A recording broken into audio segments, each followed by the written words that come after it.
This episode brought to you by Culmination. It is exhausting. Hey everybody, we're watching Avengers Infinity War and you're listening to Miscast Commentary.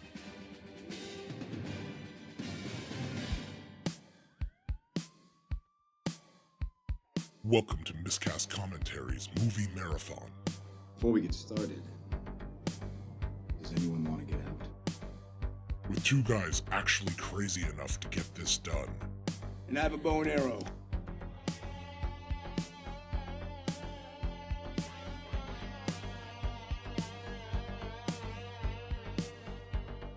Now here are your hosts, Language! Joe Findlay and Todd Murray.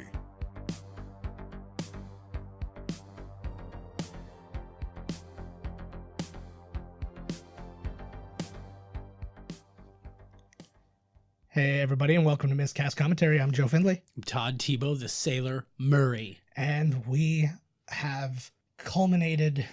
Well, close. Yeah. So, well, I know the whole thing's not done, but I mean like everything has led to this point. Yes, it has. Essentially. Yes, we fucking made it. And the most amazing movie. And there's only one way to actually talk about this because there was an amazing video that kind of talks about the coming together of all this was when everybody actually got together for that 10th anniversary like photo shoot thing. Right. So let's give that a quick listen before we get going.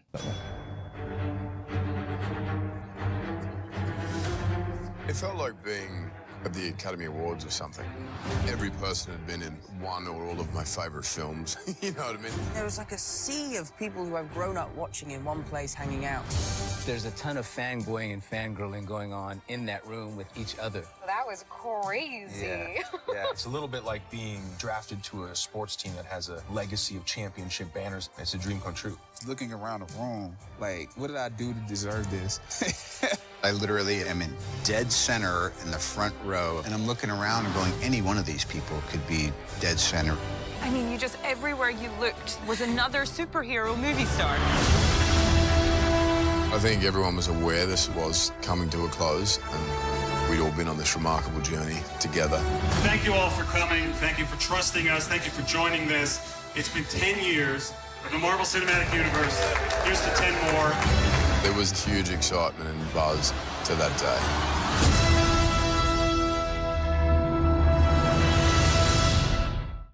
How badass is that, right? That was pretty. If you didn't see the video, try syncing that one up. I'll post it on. Yeah, Same thing with this one. Yeah, exactly. I'll post it on online so you can see if you haven't seen it before. Everybody was there. It is fucking amazing, and it was it's special. Like you feel that you see those little moments, and of course they know how to play it up with the music. Like you see, like of course, like friggin' Jeff Goldblum like talking to like Chris Hemsworth or talking to whoever, and you're seeing crossovers of people who've never actually crossed over there, and you're just like, it's happening. It's the Nexus, and it's so cool. And James Gunn was also there.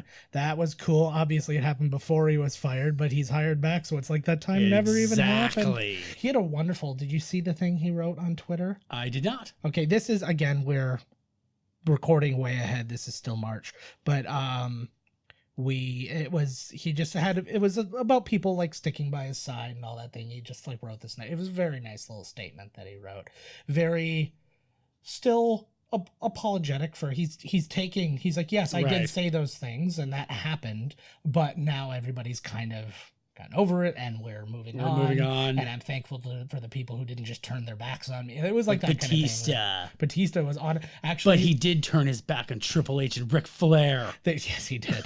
But they did the most wonderful it was a GIF thing or GIF, depending on what you prefer. I say GIF. I like GIF. Well, I like Kraft peanut butter, but it's all good. But the somebody put it up and they're like, this is how James Gunn got his job back, and it was Batista at WWE just yelling at Triple H, going, "Give me what I want. You will give me what I want. You give me what I want." Yep. And Done. That was the best. And but yeah, he was definitely integral in that happening. He was making a point. Maybe I'd just as soon not be Drax. Yep. But that being said, he said he would not come back. I'm sure he would eventually. He was just trying to, stick up for his boy and all that. But, Good for you, Batista. Good for you, James Gunn. Good for us. Good for everybody. I'm looking forward to that because that'll get started pretty soon because the script's already ready. No, he's got to do Suicide Squad too. Is he directing it though? Yeah, writing and directing. Okay, because originally he was just writing and they weren't talking about him. Like they were like he might direct. I have a feeling he's gonna drop out as you'll hear he dropped out as director and they use his script.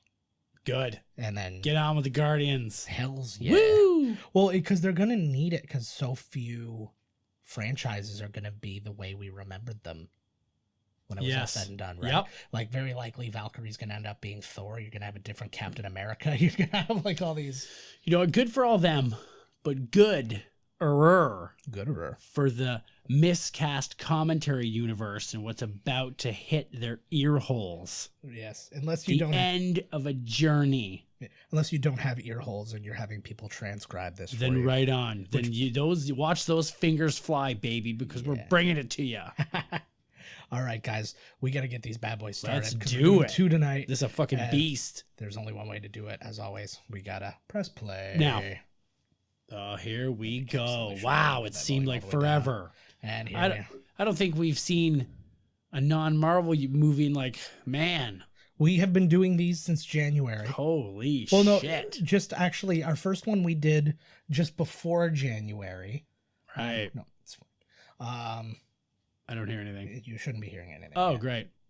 See, there we go. Now, I'm hearing something now. Yeah, again, we feed this through our own ear holes so we can actually hear it. The voice you are hearing right now, though, is Kenneth Branagh. Wow. Who is making his own little uncredited appearance in a Thor-related scene, which I thought was a really cool thing. I am assuming they thought about that. I'm assuming it's not a coincidence where they were like auditioning. Yeah, no, I don't think so either. Guys. They just used old footage of them. You know, when you take a mashup, you make somebody say something they didn't. Oh fuck! Here we go. So who's this? This is what's happening here. This is Thor's ship. Holy fuck! So this was really cool because I remember ish, right? But it was like I'm like, okay, so this is where we left off in Ragnarok. Then this is basically like the moment later. Yes, that's right. As they escaped Asgard. Yes, after it blew up. No, some time must have passed, though, between the end of the movie and the after-credits scene that this was in, because Valkyrie is not in this, and the Russo brothers have confirmed that Valkyrie is not here. Ah. So she did not get killed. She is alive. She also said, and they also confirmed she survived the snap. Ah. So I don't know if that means that's leading to her maybe showing up. Right. Oh, I think it will. Well, eventually she'll show up in something, right? Yeah. So when did this take place then? If that wasn't right, was that just a flyby before? Like when we first saw them? Well, we see them leave, and then you go into credits and after credits scene. Like for all you know, maybe like a month. Oh, I got what you're saying. So she's left, and now because she may be out to scout places, whatever she's doing. And they said that she was with more survivors. Mm. So that means that they that means that there's more Asgardians still alive, even though they said, like, because you notice everybody here's dead, there's nobody else alive, but he always kills 50% of everything. That means this is 50% of everybody, and there's another 50% out there somewhere. Right, that makes a lot of sense. Right? And here he is. Thanos, man. And, like, while we've been talking about bad guy problems from the beginning of the MCU, this is not a problem in this movie. This is definitely not a problem, that's for damn sure. He is fantastic. Yes, he is. I really was worried about how I was going to like the armor on him, right? Because it's like such a hard thing to armor is a hard thing to look good, but like I think they did a really good job making he looks pretty fucking cool. So that's the Power Stone. So that's the one you saw. I was gonna ask what that was. That was in Guardians of the Galaxy. That's the one from Xandar. Okay, that's the one that Star-Lord and the gang held on to. Yes. I was about to like correct you for Star-Lord because I was like, that doesn't sound right. But we've watched too many of these. And yes, we have. Mm-hmm. Are there straight CG, these guys, the bad guys? Yes. Are they all CG? They're all performance capture, but they're all CG, yes. Holy God, he's taking quite the blast to the brain there. I think that I don't really honestly know how much of it, like I don't know if just the faces are CG'd or if they're totally CG'd, right, to be honest with you.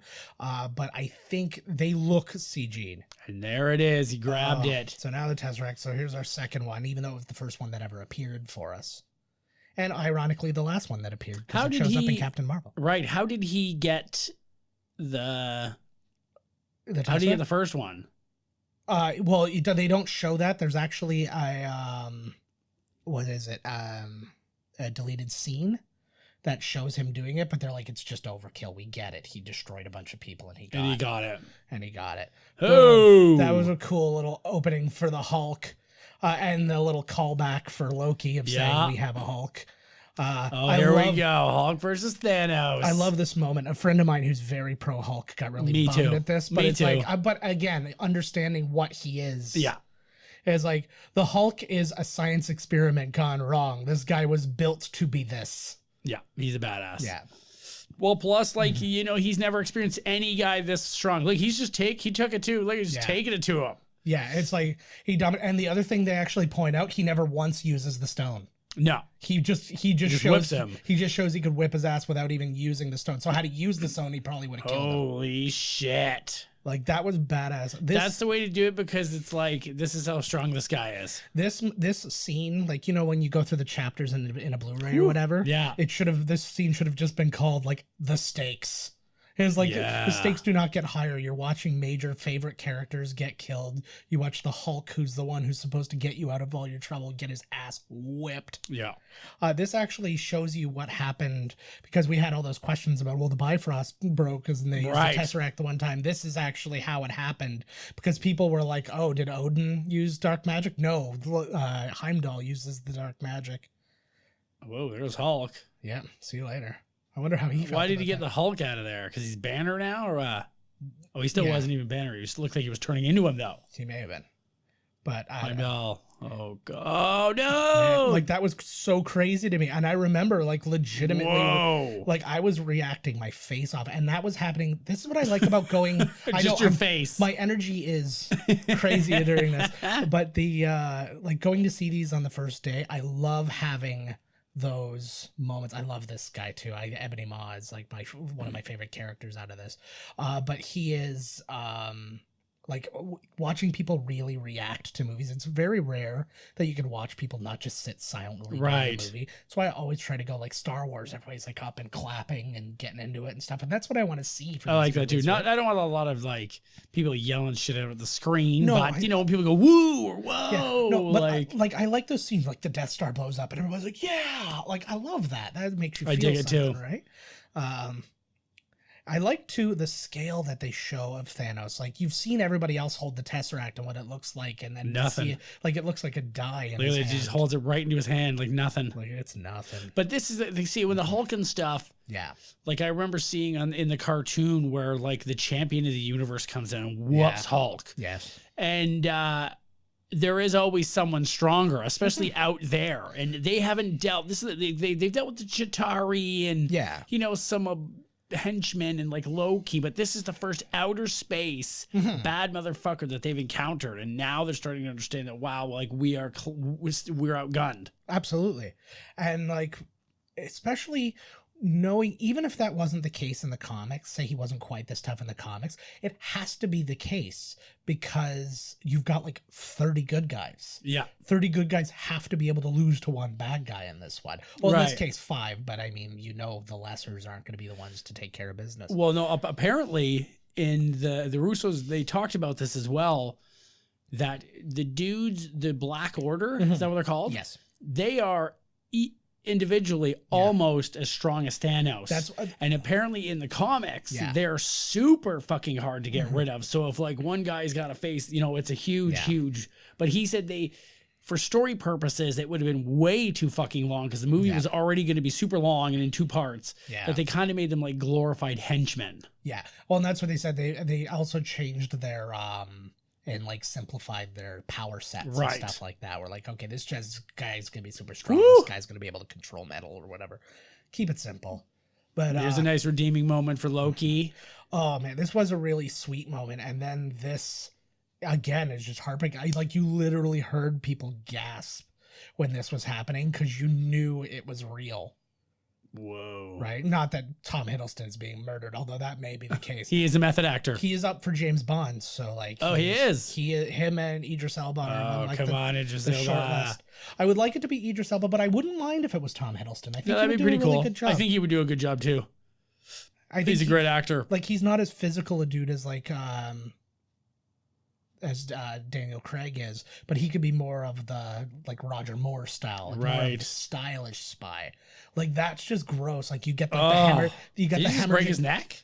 Yeah, I think so. But on top of that, he was also strangled. But like you could see the hemorrhaging in his eyes. Yeah, and stuff his like eyes that. like bulging out. Whoa! Like that is a gross dead body. So we are believing this is finally the actual death of Loki. That is the belief. Wow. There is going to be a Loki TV show on Disney Plus, but there's no word that it's taking place after. It could very well take place during the time period that Thor's not on Asgard when he's the king. Like, there's anything. I like watching this too. Yes. Holy shit. And those guys, those are badass. I'd heard a lot of cool things about the Black Yes. Order and stuff, but they are all really badass during. Thor has really been put through the ringer here over the last couple. Like, I know we all had a fun time with Thor Ragnarok, but Asgard was destroyed. His father died. Loki's dead. Heimdall's dead. His mom's dead. His mom's dead. His girlfriend broke up with him. Oh, that's the worst part. That's why we mentioned that last, because that's the worst part. The girl from Mr. Megorium's Wonder Emporium left me. I only say that because that was on. What an opening sequence. Like, my God. My word. I've got my research. There was so much like content as far as trivia that I didn't get it in order. So I'm going to be like jumping all over the place in this one. The one thing I'll say right off the bat, just because we've talked about it a million times, actually, I did mean to find a clip. I may try and find it in a little bit, but the, what's it called?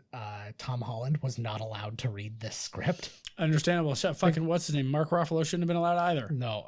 Well, actually, apparently he also wasn't. He did not get the full script. Of course. He got his portion of the script, but he didn't ruin anything till after he shot the movie, and that's actually the clip I want to find in a little bit. So the idea, again, if you're thinking timeline instead of like when these things were released, Doctor Strange started like a couple of years ago, so like he has been at this now for a couple of years, right, since he has stopped Dormammu, so that's why he's like that much more powerful and that much more confident and all that stuff.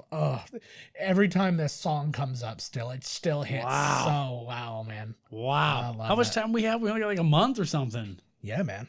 It's like a month. April 26th, so it is currently March 18th, so yeah, we're getting there. So 5 weeks. And we're putting out like 7 movies in the next 5 weeks. Mm-hmm. So you guys are welcome. So right off the bat too, and this is one of those things, because you assume that people like Pepper and stuff like that are going to kind of get thrown to the side. Like when Ocean's 12 came out and like, or Ocean's 13 and like Julia Roberts and Catherine Zeta-Jones weren't there anymore. They're just like, don't have time. We gotta get to the nitty gritty. Yep. And I think everybody would have understood, but I think that that's just how much they respect everybody. Everybody gets their piece. It's crazy. I cannot believe that they were able to pull this movie off so successfully. I said leading up to this movie, I was like, I'm going to keep a very low bar for it because what I'm expecting to happen is impossible. There's no way everybody's going to get the equal time. Yep. Somebody's going to get shortchanged, and I don't want to be upset about it because I have to understand there's just too much going on. And they paced it in such a way, like they don't have all equal time. That's a thing, but like they are it's so paced well that it feels like you could like to the minute have everybody is like within a minute of each other. Is this technically count as like the biggest production like ever? Yeah, its budget is, because I've got its budget here, and its budget is like way out of like the world. But there's it's the budget says $362 million, but that wasn't just both. That was for both movies, not including any reshoots or. Like, that's actually not like bad. That seems like they saved money every time they make one of these movies. It's like $200 million. Well, when you shoot them together, it does save money because you're not like. The actual overall shooting time is considerably smaller. Right. So this smarty pantses. So this is probably the most cogent explanation of the stones that you get during the entire thing. You get a pretty good explanation from the Collector, but this one is like the absolute thing, and you can actually see they actually sort of lay Which out. one do you think tastes the best?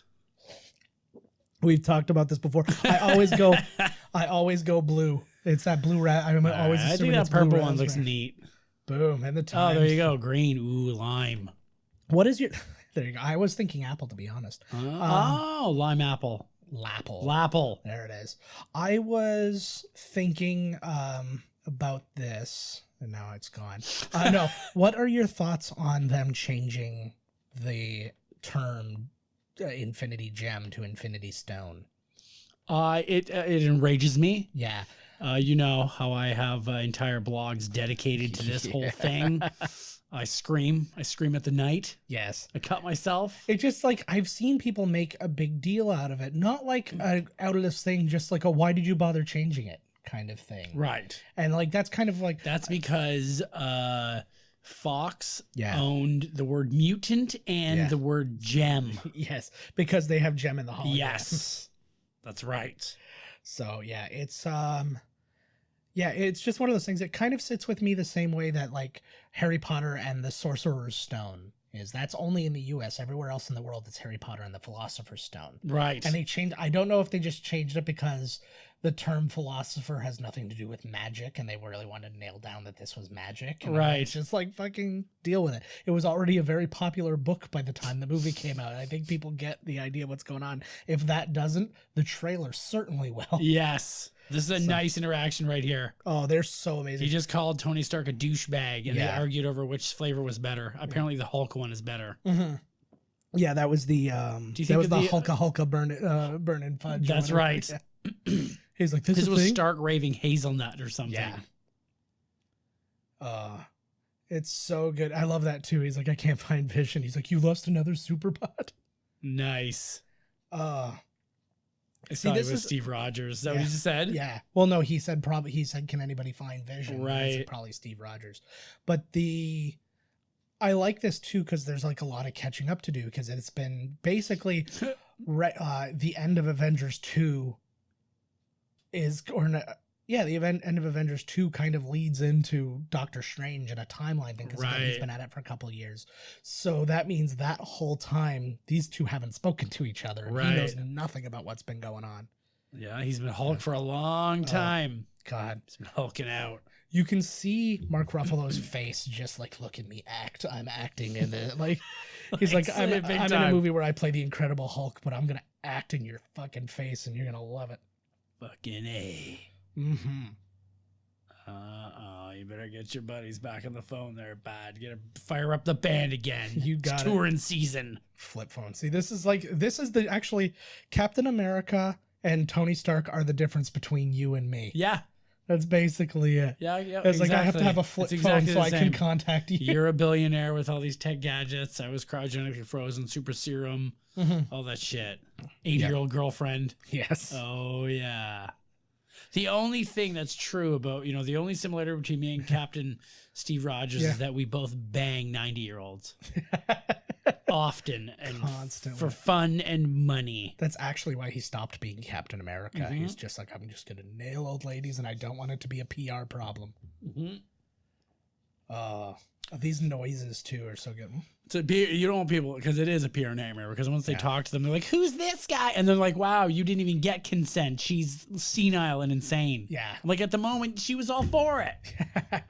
Sure. Fuck, here we go. I like this. This gives me a real War of the Worlds vibe, actually. Yes, it does. The Tom Cruise should run by.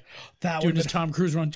Actually, and what happened to all the guys in War of the Worlds? They all got turned to dust. Dust bunnies. Holy shit. Here we go. Here comes the nanobot technology from Tony Stark coming out of his glasses. The whole suit. No, it's not. It's in his chest. Yeah, Hulkbuster suit comes out of his fucking glasses. That noise, too. Like, it's... Again, it's such a stupid thing to say, but they make this feel so real. Woo! Like, they make it feel like that's actually happening. So those are obviously CG hairs going up. All he should have done... You could have gotten me to do that just by showing the friggin' Avengers trailer. And they would have jumped up that fast. You're gonna have to shit the bus again, bro. Mm-hmm. No, there you go. Easy enough. Keep it simple. Yeah, exactly. Fucking Spider-Man. Oh yeah, here comes his nano. Yeah. Whoop. So one of the things with Thanos too. Oh, there's your Stan Lee. There he is. They got that one out of the way quick. Yeah. I guess it was going to be hard to have him like on Titan or like just chilling in Wakanda. That would have been hilarious. That would have been hilarious if he was in Wakanda. They're like literally the only place we can put him in is in blackface in Wakanda. No, like, there's nowhere. No, because you know how they were opening up Wakanda to the people. He's the first tourist of Wakanda. Yeah, that would have been hilarious. That would have been good. He comes in and he's like, "Oh, what a beautiful place," and then all of a sudden, all the things start landing. He's like, "Uh-oh." Just can't something dumb, right? So 367 million for the pair of the them. little wink. Yeah, 362 according to this. But okay, so we're looking at the characters Ebony Maw and where did I have the name here? Big guy looks like something out of Warhammer. That's Cull Obsidian. He's also plays Teen Groot in the movie. Like he does all the motion capture for the two of them. Oh, he does. He's Groot. He is. Yeah. He is considered the most, other than Andy Serkis, the most accomplished motion caption actor. No shit. He was in all the Planet of the Apes movies. He was Kong in Kong Skull Island. So him and Andy Serkis have both played King Kong. Oh. They both were in Planet of the Apes together, and he actually was a stuntman on the Tim Burton Planet of the Apes movie as well. It's also uncredited in Avatar. He was a goblin in The Hobbit. So he is basically Andy Serkis. Holy shit. So he was also in Warcraft. Oh, he was in Warcraft. That's hilarious. That guy looks like he's right out of Warcraft or some shit. Oh, like Tony's or Banner's having some. He's having some performance anxiety. Here, yeah, I feel like that constantly. Get hard. It's not working. All he accomplished was shitting himself. Yeah, look, he's giving her. Just get one of the bad guys to hit him. Yeah. So I don't know what it was because they call Ebony Maw. There, the only one who really talks amongst the Black Order. They call him Squidward in this. I guess in other ones they call him Voldemort, and I'm like, Voldemort would have worked better here too. Right. I don't know why. I feel like they should have just went Voldemort across the board. But like a nano suit. Yeah, I would like to read. I wonder if there's a whole. Boom. Yeah. You know how they put all the comics together in like one big thing? I wonder if they have all this in the comics because it was across all these different comics and it was a all mixture this shit. There's a mixture of Infinity War, Infinity Gauntlet. There's a couple of other ones too that they took like just pieces from, but Infinity War, Infinity Gauntlet are the bulk of it, right? And that's why they thought Endgame was going to be called Infinity Gauntlet because they thought they were paying homage to those two very specific things, right? Boom! Whoa! Already, just like action is off the chain. This fucking thing just started. I like that they sent him away and already he's like, "Oh, you're back! Like I'm back with you." Because I want to just read really how who takes these guys out in the comic and how badass they really are. You know what I mean? And what it takes. Because they're so fucking badass. They are really badass. I have no answers for that, actually. There was a lot of like what happened and the things. The Russos, they actually talk about, because I had a lot of questions about why the Hulk doesn't come out. And there were things like, oh, is the Hulk afraid because he lost to Thanos? And like all these types of things. Oh. He's literally not coming out to, according to the Russos, he's not coming out specifically to spite Bruce, because he doesn't want. Yeah, he's tired of coming out when he's he's tired of being used. Yeah, and I'm like, at the same time, I'm kind of like, oh, that makes Hulk kind of an asshole because the stakes are kind of high here. Yeah, exactly. Well, he's like a big child. That is true. So you saw him throw Ragnarok. Mm-hmm. Boom. So we just saw how cool that was as far as like Spider-Man catching. I love like watching these guys work together is cool too. Oh, we got him. They confirmed too that Wong he did not fall victim to the snap, and he will be present in Endgame.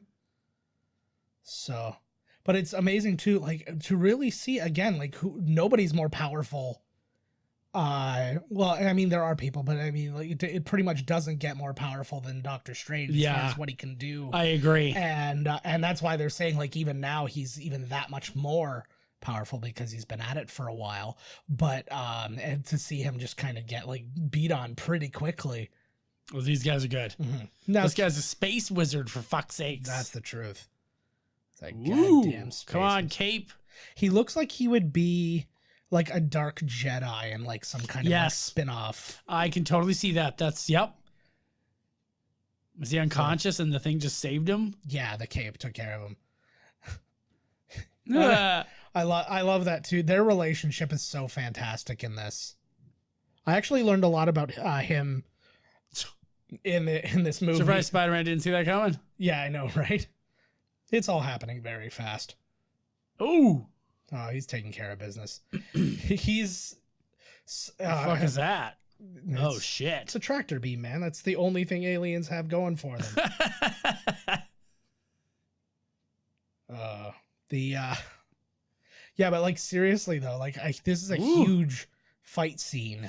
I'm hoping that in the next one we have a really good, like a couple characters. That was fucking awesome. That was such a great idea. Yeah. Whew. Oh, this is gross too. Like the way it moves. Does he come back later though? Yes, he does. He gets his way back. Yeah. Well, they can find each other. Like Hulk definitely needs a nice, scene of, we haven't seen the Hulk. Yeah. You know what I mean? Like, fuck, he needs a good rumble scene. Like right there, I was expecting the whole movie. I'm like, where is he? Where is he? And the best part is because you get the lie. Because the trailer, they went so far out of their way. I actually have the information in here. I'll try and find it. But I've got like literally 17 pages of notes. Holy fuck. Yeah. But one of the many things they decided to do was lie to you a lot in the trailer. Right. That's good. And so like one of the most iconic scenes is when Hulk's running with all the Wakandans. Now we know that to actually be the Hulkbuster. Right. But but it was just one of those things. They didn't want Hulk to not be there because then everybody would be questioning, where's the Hulk? Just like they should always be doing with Poochie. Where's Poochie? Oh, I was like, what? I was like, where are you going with this? He's got the new suit on now. He's got his space. Nope. Well, yeah, he's still wearing it, but he's gone. Yeah. Okay, so here's some of the other things that were in the trailer but didn't happen. In some of the fight scenes, they removed some of the Infinity Stones from Thanos' glove, so you don't know that he has them all. Right. The scene on Titan, they put a jacket on Iron Man, so you don't know that his armor's destroyed. It was just like stuff like that, and I was like, that's pretty cool. So they spend money just to misdirect you. And you know what? I love it. I know, it's cool, right? Because you get to experience something and be all jazzed, but I wasn't disappointed that those things didn't happen. I was just like, whoa. Right. Like, I agree. This thing's pretty fucking badass. What the hell is this thing? I do like that as a ship. Looks like a big, particle accelerator, or some kind of friggin' atom smash or some shit. It's like the it looks like a giant space unicycle. I was gonna say it's like the CERN super collider has been turned into a ship or something like that. I'm gonna go back to one of these. Only one person knows how to use this phone. This movie is a big flip phone commercial. Yes. I mean, see, look at what you could do. The Avengers use flip phones. They don't use this $1,000 piece of shit. Yeah, I think it would have been that much better if it was like the original Nokia, like the brick, the first Yep. I love that phone. I know a guy who still has that phone. It's not his regular phone, but it's still a working phone. I want to get one. I'm sick of this shit. Oh, I forgot all about them. Yeah. The Russo brothers, I guess, in the commentary, they make fun of using title cards in movies and stuff, and they did that exactly as that moment come up. We're in space. All right. So this is cool, and again, I think the way that they flip tone and stuff like that in this movie is like out of this world, because like literally we just went from like a holy crap, everything is so bleak, and then to a bunch of people just singing and partying, having a good old time floating around. There's Teen Groot. Oh man, they said I can't remember I think they said there was like 900 shots in this movie, and that like 800 of the shots required some amount of special effect. Holy fuck. So it's like, this is an undertaking. These dudes, though, these Russo brothers, man, they know how to make a movie. Yeah. That's for sure, because I actually think $367 million for these two movies are a fucking... That's a steal. I was listening to the podcast Unspooled, where they were talking about the big blockbusters of the year. And this one, they were talking about, because they do the top 100 AFI movies. Right. And they were kind of like laying down like which ones had a shot from the top 20 movies of this year of maybe being in the top in the AFI top 100 one day.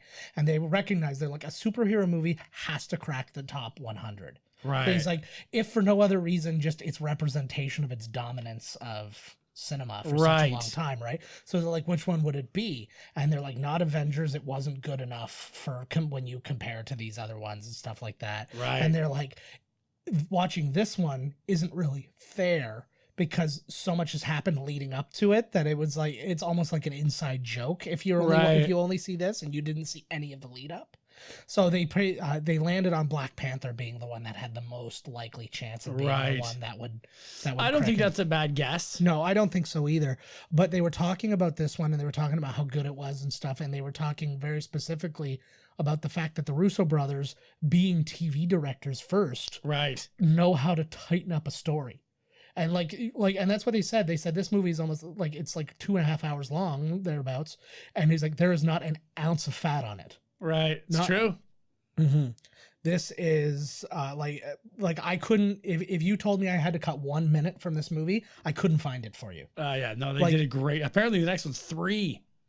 I don't know if they've said, because they said, they did say it was because they were considering the intermission. Yeah. Yeah, I'm in. I don't even care. This is funny here, eh? And I think it's dumb to even think about offering an intermission for a nerd group. They're gonna sit. Oh, of course. Not only are they gonna sit, some of them will probably sit twice in a day. Oh, hell yeah. So there's a slight chance. Oh, most of the MCU fans are used to sitting all day anyways. Right? What the hell? Well, that's what we're doing. I remember this was one of my favorite shots from the trailer, was because this was the first time you really saw a real colliding of worlds too, right? Where you're like, oh shit, Yeah, so there it is. Wasn't that also one of the last scenes in Guardians of the Galaxy 2 where they run into him?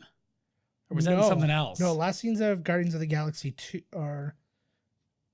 No, they don't run into each other at all. Like, maybe I'm just thinking the preview. Did they show him running into him in the preview? Yeah, in the trailer. Yeah. That's why I said this is my favorite shot in the trailer. Oh, this is a lot of interesting... This was cool too, because like you have that moment between Drax and Gamora in the first one where they fight over this exact thing, and you think, oh god, Thor. He's like, oh, you've had it tough. Yeah, he's had a bad run. Poor Thor. I love this because you think something's gonna happen, and he's just like, oh, it's rough, eh? It's funny because I think the Russos did a really good job of carrying over Taika Waititi's Thor, right, rather than just the Avengers Thor. But yeah, James Gunn helped, because apparently in all the scenes where the Guardians of the Galaxy, James Gunn was there. Hey, you want me to read something? Because I literally just came across it. Yeah. He made one change. James Gunn went through the script and made one change to it. And that was that Peter, when he's supposed to kill Gamora later. Yeah. In the original script, he didn't do it. He put his gun down. And then he changed it to no, he pulls the trigger. It just doesn't work. No shit. Yeah, so everybody, he is an executive producer on this movie, and he did have a creative hand in it, just like all the others did. That's cool. Which is very nice. They went right to the source material, so like, kind of like, how would they react? That's all. I would be guessing that would be the only reason they let him read the script. Yes, to see if the Guardians of the Galaxy were represented properly. Well, I mean, it's the only thing. Like, I don't think they would ignore him if he said something about like fucking Iron Man.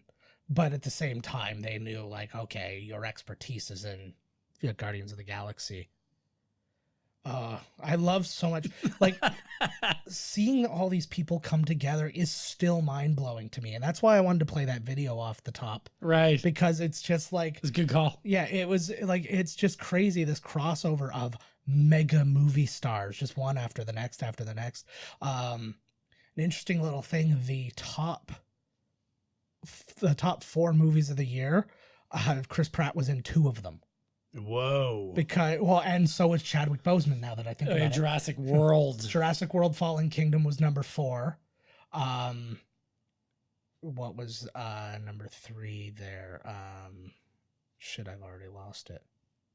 Oh, Incredibles 2 was number 3. Right. This was number 2. And domestically, not worldwide, because it actually switches that way.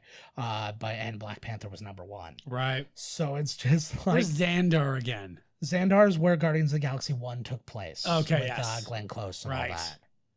So he fucked up Xandar. He just said Thanos. Yes. So that was like... Oh, because the Nova Corps had... They left the Power Stone there with them to protect it. Yep.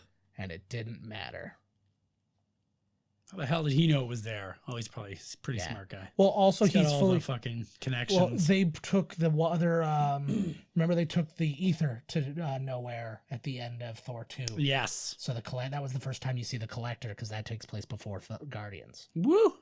Right? It's like the puzzle pieces, man. It like to lay it all out in timeline and then lay out all the connections probably looks like the inside of a brain. Oh my god! Like it's just like it looks like one of those crime boards in like the crime show where the cops are obsessed with the killer. The string attaching. Yeah, who could it be? Yeah, but like if you think about, I would love to actually see that as like a second screen thing. Picture all of the movies around in an oval, and then every time a movie is being directly referenced, it lights up, and every time 2 movies are being connected, like a lightning bolt goes between them, you would watch it go like pew, pew, pew, pew, and it would look exactly like the electrons firing in a brain. It makes sense, like when you've seen them all, but then when you actually try and go back and piece it together, right? Then it starts getting like, oh man, this goes here and that goes there. Yeah. But I think at this point they don't expect you to even remember specifically where you saw it, just that you did see it. And so it becomes like being fluent in a language. You're not thinking about like conjugating verbs and stuff like that. You're just speaking it. Yeah. Right. So It's just like, so they make that Xandar thing. You're like, yep, Xandar. Okay, I'm down with that. I know that Xandar is connected to this. I know that and it's just all shorthand. We certainly talked them into, because it's Thanos. So yes, they definitely know who Thanos is. That's for fucking sure. I was gonna say like, wow, it didn't take them long to talk them into doing the mission here. Yeah. Goodbye, morons. I guarantee you this was Paul Bettany's favorite day on set. Oh my God, yes. After like hours and hours of makeup every day, they just like super glue a yellow gem to the middle of his forehead. He's like, that's it. It's probably CG. But then they put Hobbit feet on him just so it took time. They found it in the old bin. Oh, is it warning him? It's communicating, essentially. They're like calling out to each other. The stones. Yeah. Ooh. Oh, tell me what you feel. You see it zooms out and her other hand's on his balls. I feel your hand on my genitals. This was an interesting thing too, is like the overall connection, because in the comics they have a relationship, but in the comics she's not made of this. Like in this world, she's made from that stone. Right. Yes. So, and because that was the stone that was inside Loki's scepter. And that's how she's made. So now like using what you have in the comics and then having this whole thing happen underneath, I don't think lines up better anywhere in the movie, because they make it where it's like the only person who can do something about this is you, and you love each other. Like it's this kind of like beautiful little coincidence that the two things line up.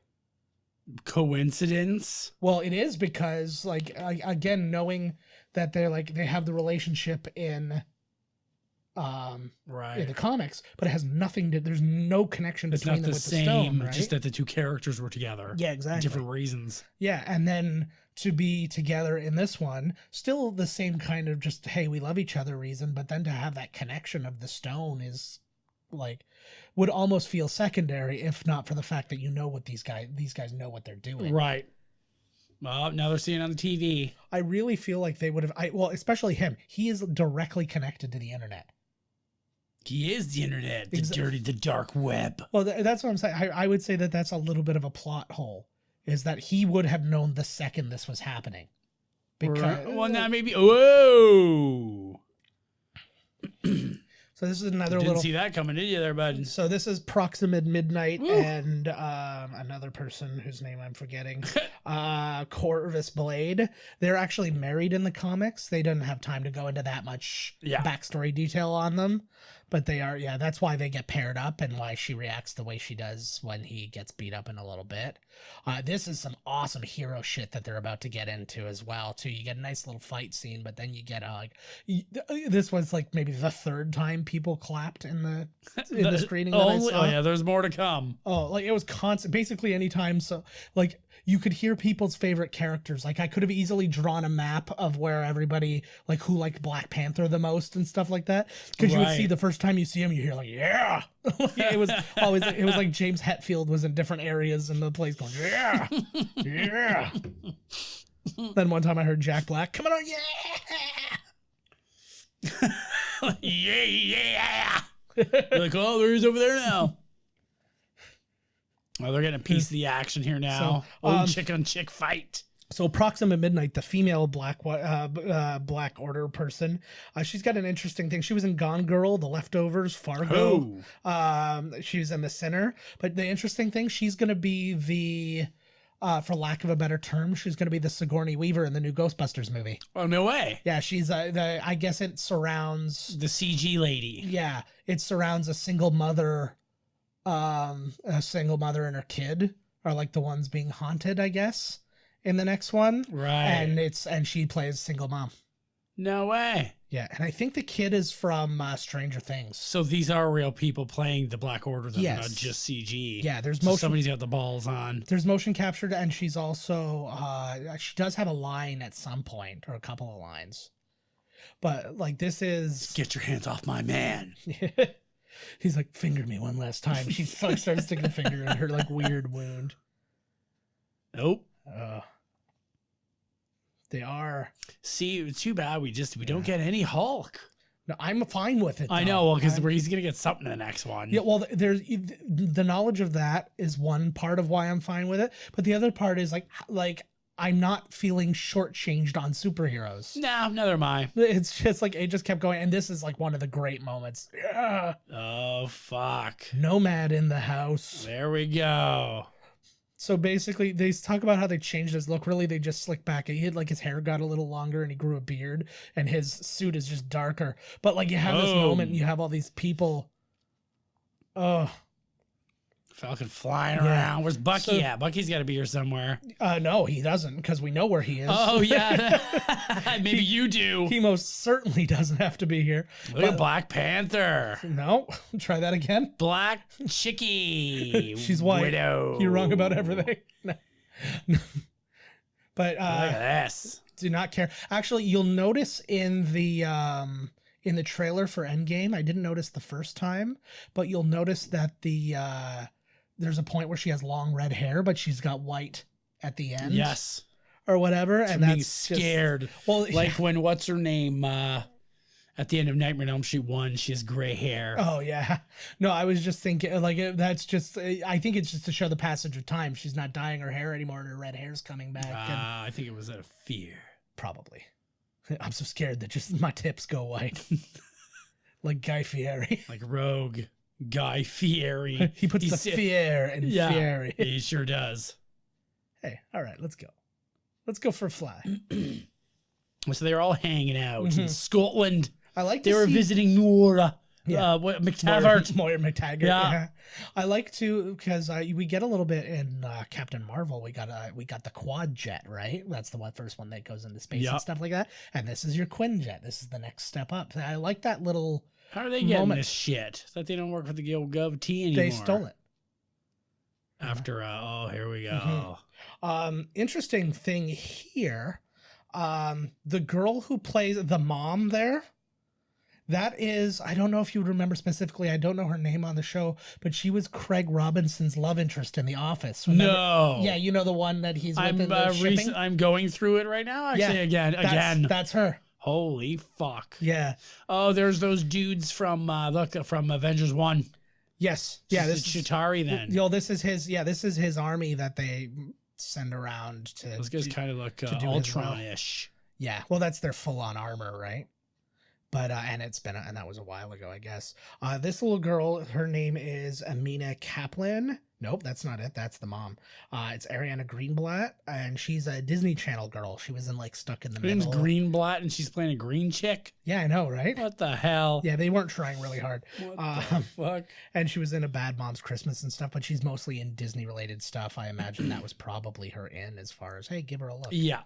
But I like this moment too, because it's like, it's again one of the many things, and I think that some people see this as a fault, and I just don't. But you see this, like, just kind of like her for some reason. Well, and you see, and like there's this, for lack of a better word, humanity in their bad guys that they always do, and it pisses some people off. Like, oh, they always have to be sympathetic. I'm like, but nobody is the pure evil that they wrote in the comics and stuff. Right. Like everything's bad all the time. Everybody has a reason for what they're doing, and usually they believe it's good. That's what makes him, a good villain. That's what the actors always say and everything. If you're gonna play the villain, you have to believe what you're doing is right. Yeah. And that was like, and well, even like you go all the way back to Hitler, as like Hitler was doing what he was doing for what he believed to be the betterment of his people. I mean, that's nonsense, but that's what he believed. Right. It's still pretty big. Yeah. It was like nothing in his hand, man. Exactly right. Like on his finger. I always like when people do that. I see that all the time, and they're like, look how perfectly balanced it is. I'm like, I must be just the most, I've either never held a properly balanced knife or anything like that, or I'm the clumsiest man in the world, because anything I ever hold just falls down. Just and then cut off a toe. I'm like, I have -3 toes right now. He's down. He owes. Yeah, I get cadaver toes every now and again, and I cut them off. I have to call my guy on the dark web. The like, dark web. Like, I did it again. Mail me more toes. He's like, oh, there's just a bin. He pretends like it's a big deal, but he's got a whole bin. Yes. They're all mismatched. You got hammer toes in there, toes in the wrong spot. I literally don't care. I just need my balance. And they reek too. Man, what a foot stink. Well, some of them are older than I am. And you're constantly at Foot Locker trying on shoes. Yes. And demanding they help you. Yeah. That's their job, god damn it. Do you have a size 11 shoe where the big toe accommodates a size 12? Yes, we do. I think this is Shaquille O'Neal's toe. Shaq toe. Her lines in her face seem more, I don't know. More defined. Oh, here's a major moment right here. Yeah, this is where she is making Peter Quillord swear that if it comes down to it, he will kill her. Yes. Because she knows already that Thanos is going to use her to get at them. Well, because she knows full well that like he needs all the stones, and she's literally the only person in the universe who knows we're one of them. Well, not the only person. There's one other person, but she's the only person he can go to find the information out. Damn, the pervert. I love it, and I love that they're not afraid to an hour. They literally just showed a genocide and then have no problem going right into a comedy. They're like, we're going to have a little joke here. You're just going to just lighten the mood up a little bit. They don't want it too heavy. Oh, but it's brilliant, man. It's just like he is so insanely funny. He's another guy who he's getting, while not all the roles are gigantic or whatever, like, what was it? Spectre. Yeah, he's back in Spectre. He was in Hotel Artemis. Yeah, that's exactly what I was just going to say. He's in Dune. He is in the upcoming Dune. And he's also going to be at WrestleMania 89. Fighting Triple H. Oh, nice. Oh, they're going inside a big old head here. Going back into nowhere. Where we the head of a Celestial. Yeah, where we were here last in the first. This was like that party planet they went to, right? Yeah. Well, it's a mining, because they're mining stuff from the Celestial's head because it's all worth money. But I thought it was where they were gambling and that stuff all exists, but it's like any place. It's like going to a mining town anywhere up here. There's places to gamble and stuff because the guys have nothing else to do. Well, they do their job all day, and then the only things you have left to do at the end of the day is drink and gamble and those weird little rodent things. You got to spend your money, right? Well, it goes back into the system, man. That's when you work at a bar and you end up spending all your money at the bar. You betcha. The circle of life. I love They found something here. just a palm Clementine, that little like decision she made to walk and stuff like that. There's a great Easter egg here from Arrested Development, another show that was directed by the Russo brothers. If you look, you will see Tobias Funke in one of these. Oh yeah, that's right. Is he all blue? I believe so. Yeah, I think he is too. So yeah, you have to go. I still am out of my mind about how they get some of these people. Like, I couldn't, if you asked me who the MCU would never be able to get, Benicio del Toro would probably be on the top of my list of like, they're never going to get him. There's no way. And then he's like, yeah, no problem. I'll do a 2-minute part in this movie. No problem. Like, I always said before that Drax should get the killing blow in the next movie. And I still think that he should. He's the first one for us to hear him being like, fuck you, Thanos. Yeah. It's so hard though, because but then you get Star-Lord. But we're a lot closer to Gamora than we are to his family. Yeah. So like emotionally, you know. And then he's really taken more from Thor than he even took from her, like, because he keeps taking. Yeah, he just from really keeps Thor. fucking Thor. He's over. like, he took everything. And then he's like, oh, yeah, you got some more stuff here. I'll take that, too. Well, just I guess in case. after those little CGI looking. I guess after the end of the movie, everybody's pretty much got. Yeah. Everybody's family's gone. Everybody's. Well, and then even the whole idea, too, of like, you know, you get it in this movie where Iron Man is like, ooh, everything came from everything came from him. Everything that has destroyed us, everything that's pulled us apart, it all starts and ends with him. And so it's like, I don't think he has as much need for the killing blow, but super healing ability. No. Why? What? I like that too, because I didn't believe it was happening, but at the same time, I still had that moment. It was, whoa, Nelly, yeah, like holy shit. And then this part here, the Benicio line is the best. Why you, daughter? But like to even have her like cry and stuff like that, like there's so much. Again, the stakes are so different for so many different characters that it's like almost impossible. You're just like, how is like, how who do I do even you keep think track? is going to get the killing blow? I don't think there is going to be an actual kill, like something's not going to go into his chest. There's going to be a bunch of them fighting him at the same time. I think that something's going to be activated or something's going to be done that's going to it'll either destroy him or suck him off into nothing or whatever. Oh, but so he won't be killed. It could be left open, or it could be something where it does kill him, but I don't think that it's going to be one individual person. I think it's going to be like everybody's going to get their finishing move in type thing. Right. And then something is going to happen. Like the Hulk will run in and punch him in the face, and then while he's reeling back, Thanos will Thor will smash him with Stormbreaker, and then, you know, or Scarlet Witch will be beaming him, and Captain America will be wailing on his balls. Yeah. Well, I was even picturing like Thor puts the axe into him, and then Hulk hits the axe even deeper into him, and then like he gets a shot from. But again, I don't even know if everybody will come back before the end of that movie. If you know what I mean. Like, I don't know that. Are they going to be able to bring people back? Are they going to travel through time and get some people to bring them along?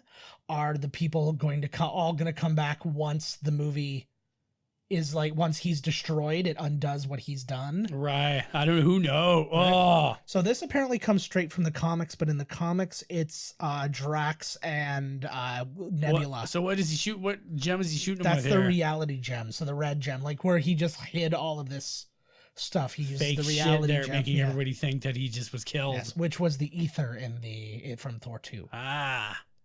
So, and then you see he's got the test. So he's got the Power Stone, the Tesseract. Which one is that? The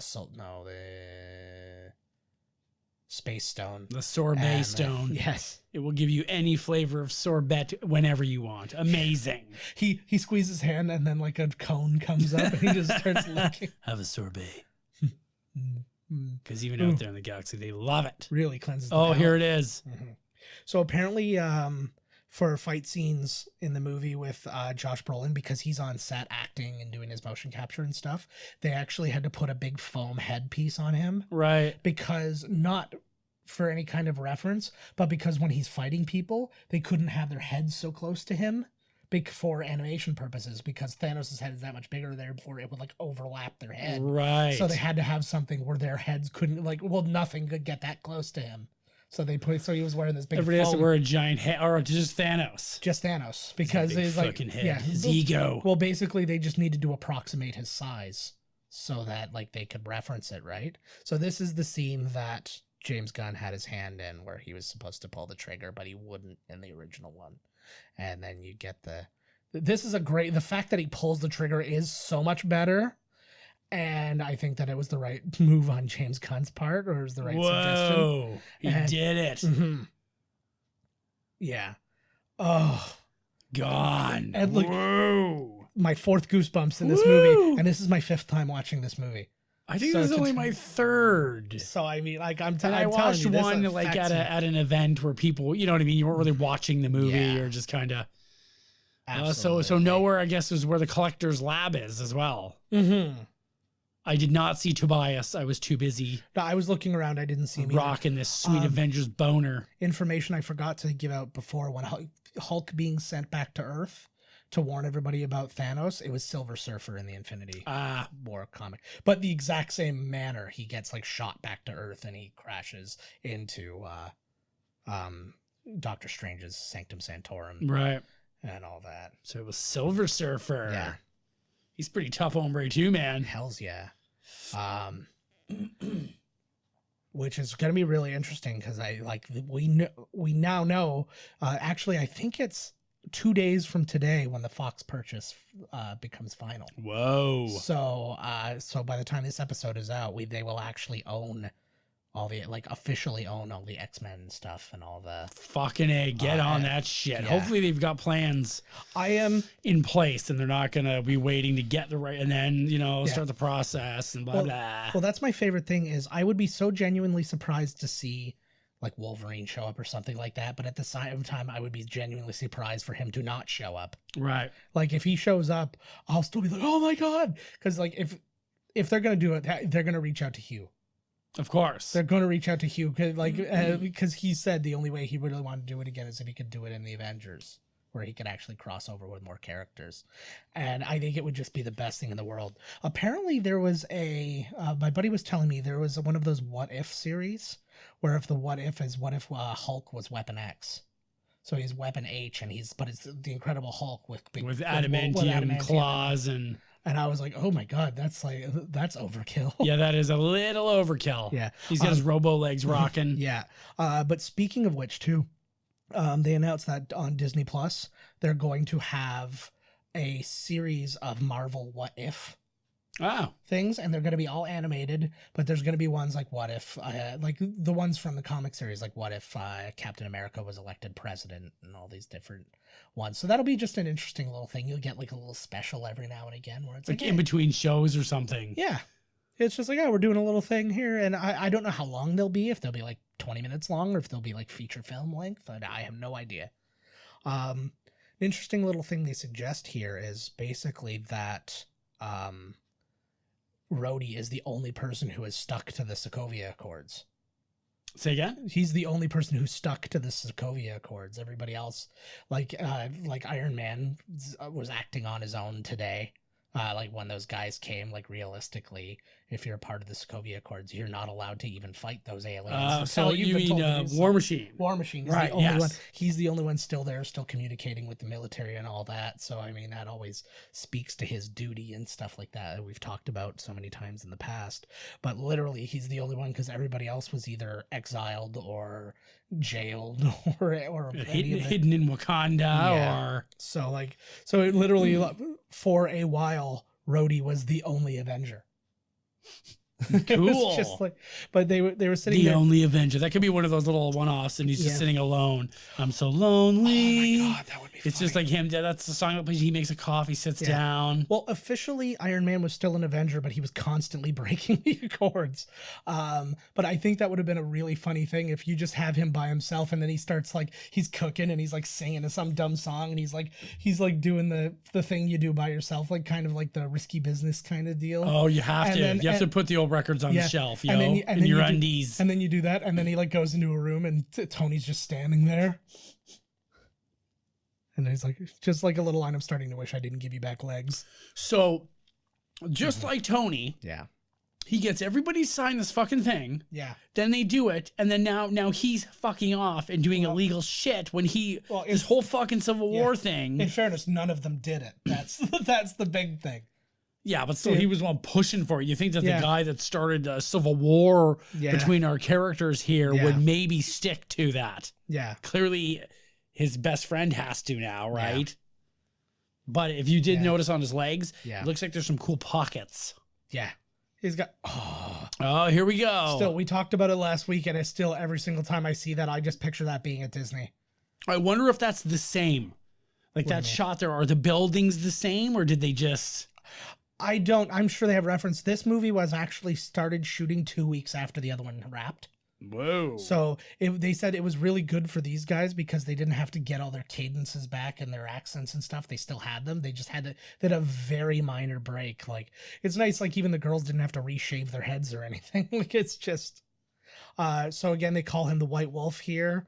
The White Wolf in the comics is actually his like adopted older brother, right? Who is a white man, who's like the only white man in thing, and he ends up he's a good guy for a while. He's a bad guy for a while. If you know how much poontang you get if you're the only white dude hanging around? That would be pretty. If you're the only whatever, he looks very skinny there, which makes sense. Oh, new arm. See, I love that too. He has such a broken down like Vietnam kind of thing. Like, he's been through such horrors, but he'd like, all right, more murder, I guess. Well, he knows. He's kind of like he said, but he's had enough time off. It's a little bit Rambo. Well, it's the kind of thing. He's like, you can't sit. Yeah, you can't solve your problems on your own time now, bud. Mm-hmm. These are cool too. Oh, Buddy's still alive. That's right. Yeah, they kidnapped. There's a lot going on here, man. Right? Like, and you go so long between them. It was like Lord of the Rings in the Two Towers. Yes. Like, you go 45 minutes. And then you go back to Pippin and Marianne or something. Yeah. You're like, oh yeah, they're in the woods. Yeah, like Marianne. Pippi and Marianne. Mary Poppins. Mary. What? Marion. Miriam. Mary. Pippin and Mary. Or Mary Addock, if you're so inclined. I've seen that movie. I've seen it. We watched it here, baby. But we talked through the He whole looks thing. good. That's good special effects right there, man. Yeah. I really liked the thing, too, they did when he tried to, Ebony Maw tried to grab the thing. He got the Raiders of the Lost Ark burn on his hand, like, because it burned his hand. Oh, yes. So that was just a little Raiders of the Lost Ark moment. Oh, I like how Doctor Strange's cape is kind of fucking around on his own. Mm-hmm.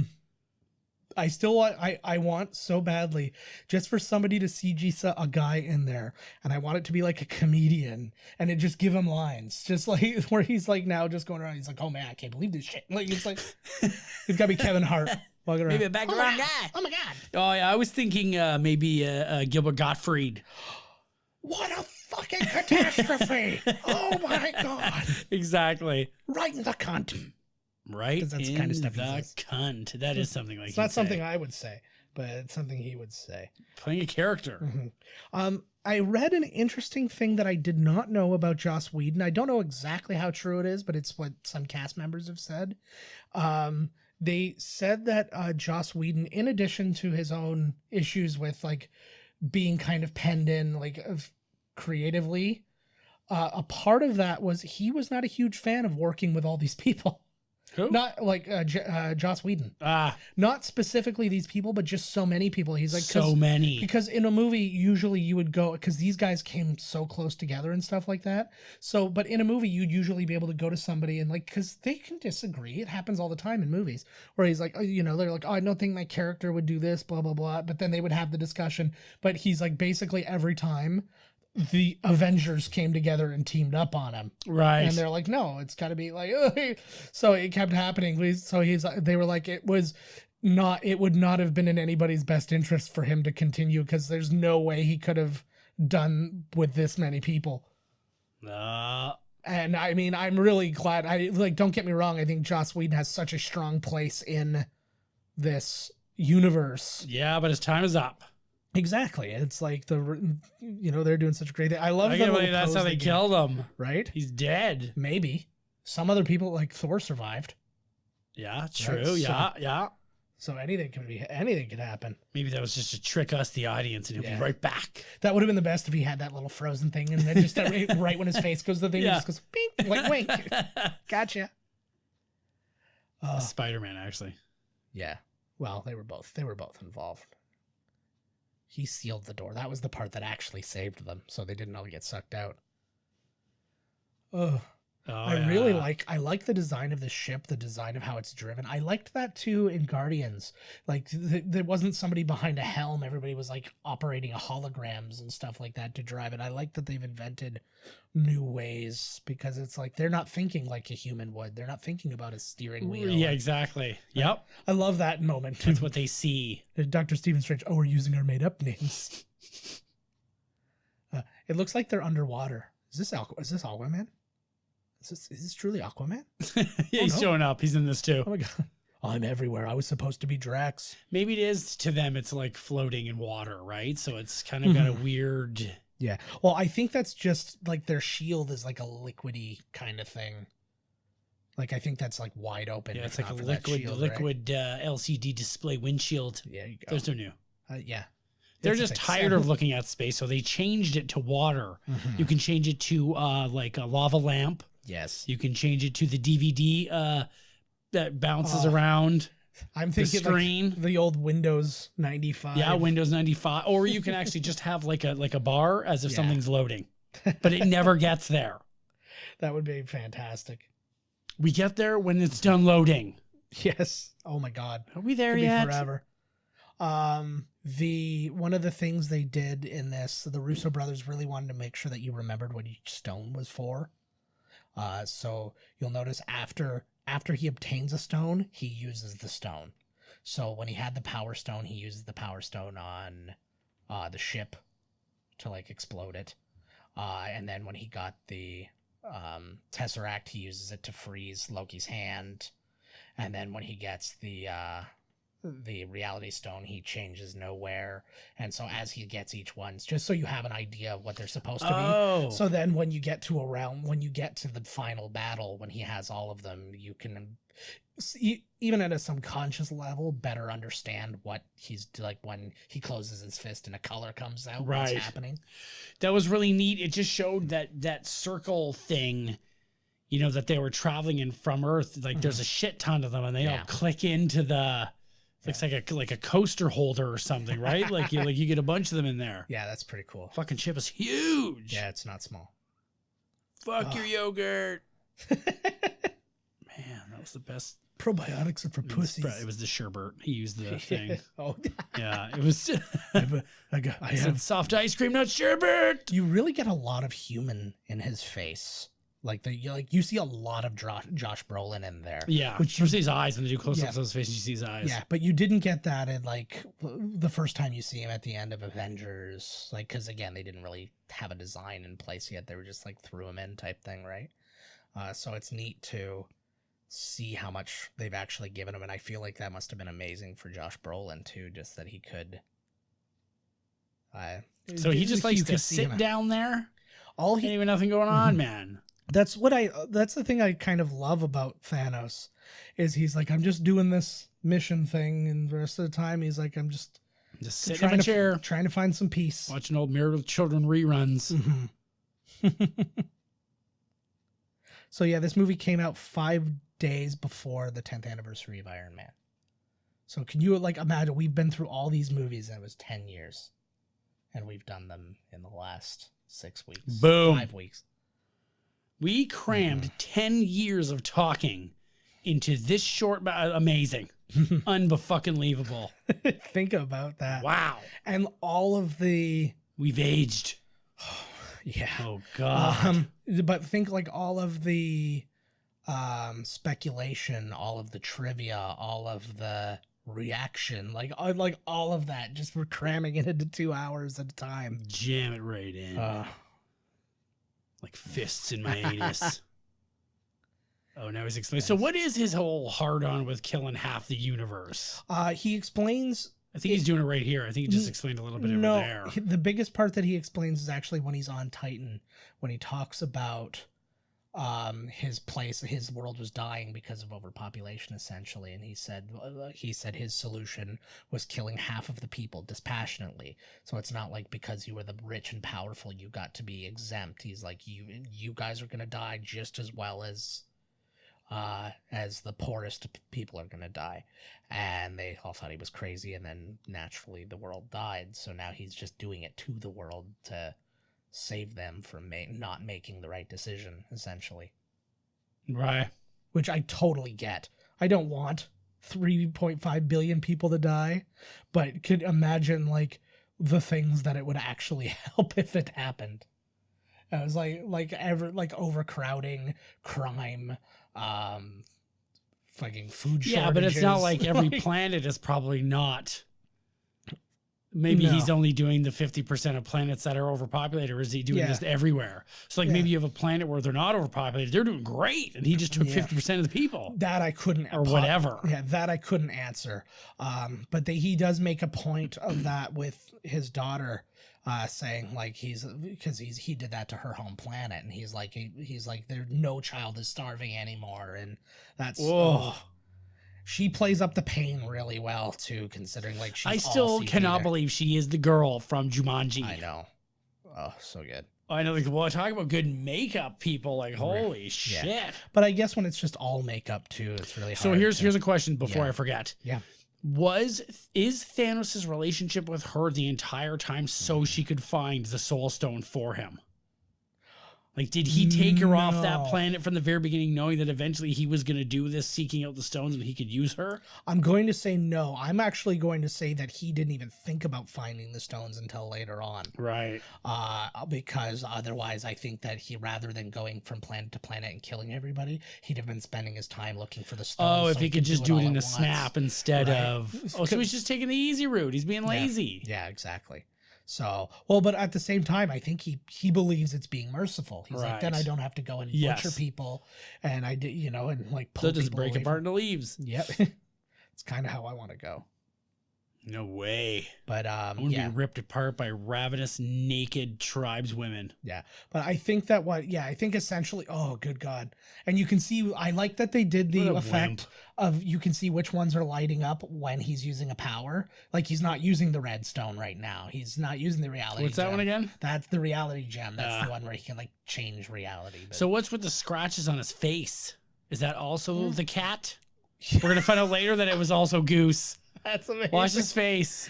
He's got big scratches down both legs. Let's just assume that being a warrior. Yeah, okay, there you go. Deal. That actually would be really funny, because you could, given the fact that he's not human, you could actually get away. Or well, that's not, right. Not a cat. See, I never really noticed him until this one. Yeah, they go right from his forehead all the way down. Yeah, he's a multi-thousand-year-old warrior, so I guess it would come up, right, that he's gonna get some battle damage. You speak Groot. I love that. I like that too, because it also helps you explain why everybody can understand what he's saying. It's like they're all learning his language. Well, yeah, they've been there for so long that they get what he's saying now. Mm-hmm. But that's the whole thing, is like, that means there has to be something in there. It's not his inability to speak. Like, so it is a language. Yeah, well, because the first, just based on the way it's explained, your assumption is he's only capable of saying 3 English words, but really what he's doing is those 3 words, that's all he needs, are his language. They're not English. It just happens that I means something in Groot. Am Groot. Yes, exactly. Well, Groot doesn't really mean anything, but well, Groot must mean something. It's also the name of his language. Well, no, I mean to us. Yes. The other one we can pronounce it, but oh, look here, killed by Dark Elf, stabbed through the heart. Yeah, so sad. Mom, I killed her. That's a joke. I didn't actually, but she died. That would have been amazing. Oh, poor Thor. He is. It is so much like I feel like he has to have one of the bigger roles in the next movie. Like, as far as overall, like he feels so at fault, not only because he lost so much, but then he failed to kill him when he could have. Yeah. Like, he had him dead to rights and he just missed. Should have hit him in the head. That's exactly that is disgusting. Oh, that scene come, man. Holy fuck. Yeah. He's 1,500 years old. Yeah. Yeah, so that means he was born when you do all the math of when this came out and all that. That means he was born in 580 AD. Say again? That means, if you do all the math, that means he was born in 580 AD. Nice. So looking good for an old man. He's doing good. So it's like, the Greeks were floating around and like, although I guess your other eye. Yeah. I always wonder how they put those things on. Is it just some double-sided sticky tape on I think it's CG. No, it's not CG. It's definitely not CG. The hell does that thing stay on? That's what I'm It's saying. like the Matrix sunglasses. It's like, look at this thing. Well, I understood that one. There was a little pinchy, like a little clampy thing. Right. I wanted those so bad because I really hated I hate the way that well, it wasn't even because, it's the cool thing. It's Buddy's eyeball. Yeah. I just hated the way that sunglasses felt on the top of my ears when I've been wearing them too long. Like they dig in a little bit. So I was like, if I can avoid that altogether, and then also not have like tan lines. I like how this eye will work. Mm-hmm. Look at Groot's totally looking at it. I love this bit. I would have watched this. Good old Contraxia. I like this too. With they did it maybe for a second too long. Like it was just. Yeah, well, how the hell would that work? Yeah, I don't know. It's the magic, I guess. Space wizards. Oh, here we are. Yeah. So this is the heart of the dying crazy star. Shit flying around here. Man. So this is one of the 9 realms in Thor's. Just in the actual Norse mythology. I can't even pronounce it. Midavalier. There you go. Nidavalier. Yeah. And fucking right. And in that world, the dwarves that live there, it doesn't say that they're giant dwarves. It says that they're dwarves, and I believe they live underground, not in space. But again, keep it simple. They're in space. Keep it in space. Yeah. Well, this guy's must have, is he going to be back to forge Thanos' new gauntlet? There's one hanging around in here. There is, yeah. I don't know. I assume that they're going to go for it because there's no way they showed it for no reason. This is neat because this is kind of like, because when you see dwarves, they are always doing the whole I like the stuff growing out of Groot's head. He's got some shoots coming up. Yeah. Because they said he was getting sapped. Clearly that's puberty when they start making sap. This is so. I do like I like the double thing that the dwarf is gigantic and and that it's being played by a little person. Yes. Oh yeah. What I was gonna say was like, cause it's like a space forge because they are making weapons and forges in like Middle Earth and under the ground, but now they're way out in space. Mm-hmm. Again, they'd be like everywhere else, like in all other fantasy and stuff like that. They're always miners and stuff. It looks like they were making giant chainmail too. If you look in the background, well, not even the background, but like directly behind Thor. I wonder how long the star stopped rocking. I wonder too if it's because they like Thanos stopped it, or I like too the idea that he fucked up his hands. He dipped his hands in the metal, so he can't so he's like sealed them, so he could theoretically never make another weapon and.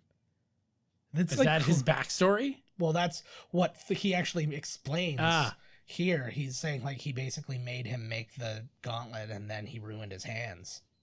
And, motherfucker. Yeah. And this is one of the times he killed everyone too, which is kind of a... Just to be a dick.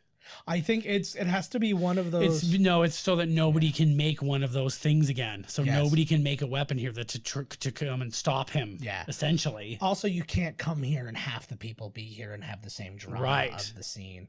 Like, there's good reasons, but again, it's like, I'm okay with them breaking their own logic when it, like, serves the story. It's he looks like a, what do you call it? Like a handsome hobo? No, like the littlest hobo, like a husky dog. He's got 2 different colored eyes. I know. Oh, I like that. By the way, he's groaning. He's like, yeah. I've never met a woman who has the 2 different color eyes. But if I found one, Carrie would have some issues because I'm all over that kind of shit.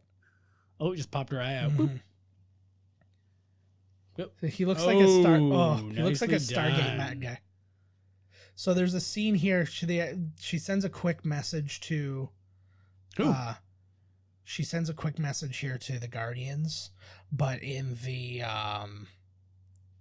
deleted scenes, you see the side where they get the message, and that's the explanation of them like showing up on Titan and stuff like that is the fact. I like that it's like flying out of control because they don't really know how to drive it. Yeah, I don't think so either. Tony Stark's. Yes. Oh. So where's we haven't seen the other guys in a while. It's been focusing on the outer space shit. Yeah, exactly. Well, people are just waiting at this point.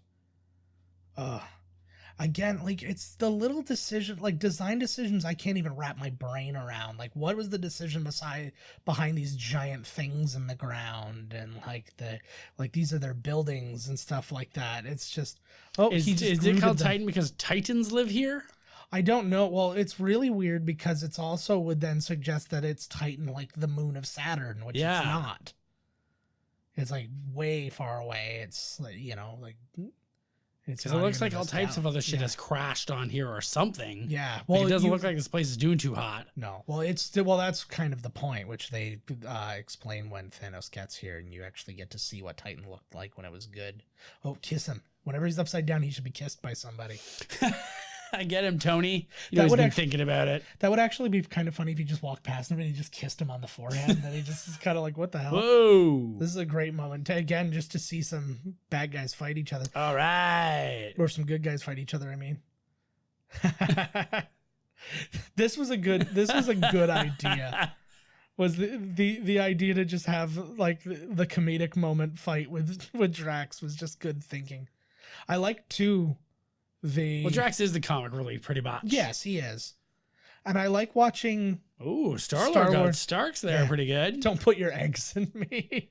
But yeah, I like that because like Stark does get the better of them a little bit because he feels very bumbling and when you don't see him in action, right? So it's kind of like reminds me of Brooklyn Nine-Nine. It's like everybody seems like they're so incompetent until you actually see them go to work. Right. Die blanket of death. I'm shocked that he has Spider-Man like this. Yeah, exactly. Like, totally. Yeah. I think I honestly think he's just standing there. That was an ad lib. The line was actually given to him by Chris Pratt. According to my research, he basically said, he's like, just say this. Oh, I thought he came up with it himself. No, it was just in the moment type thing. But they have to choreograph the camera moves and stuff like that too. So it's not like he just literally made it up on the spot. Right. I was thinking, because the camera did follow down to him. Yeah. So it's like they're. I love that line because that's how I feel about it. What master user form am I supposed to say? Jesus.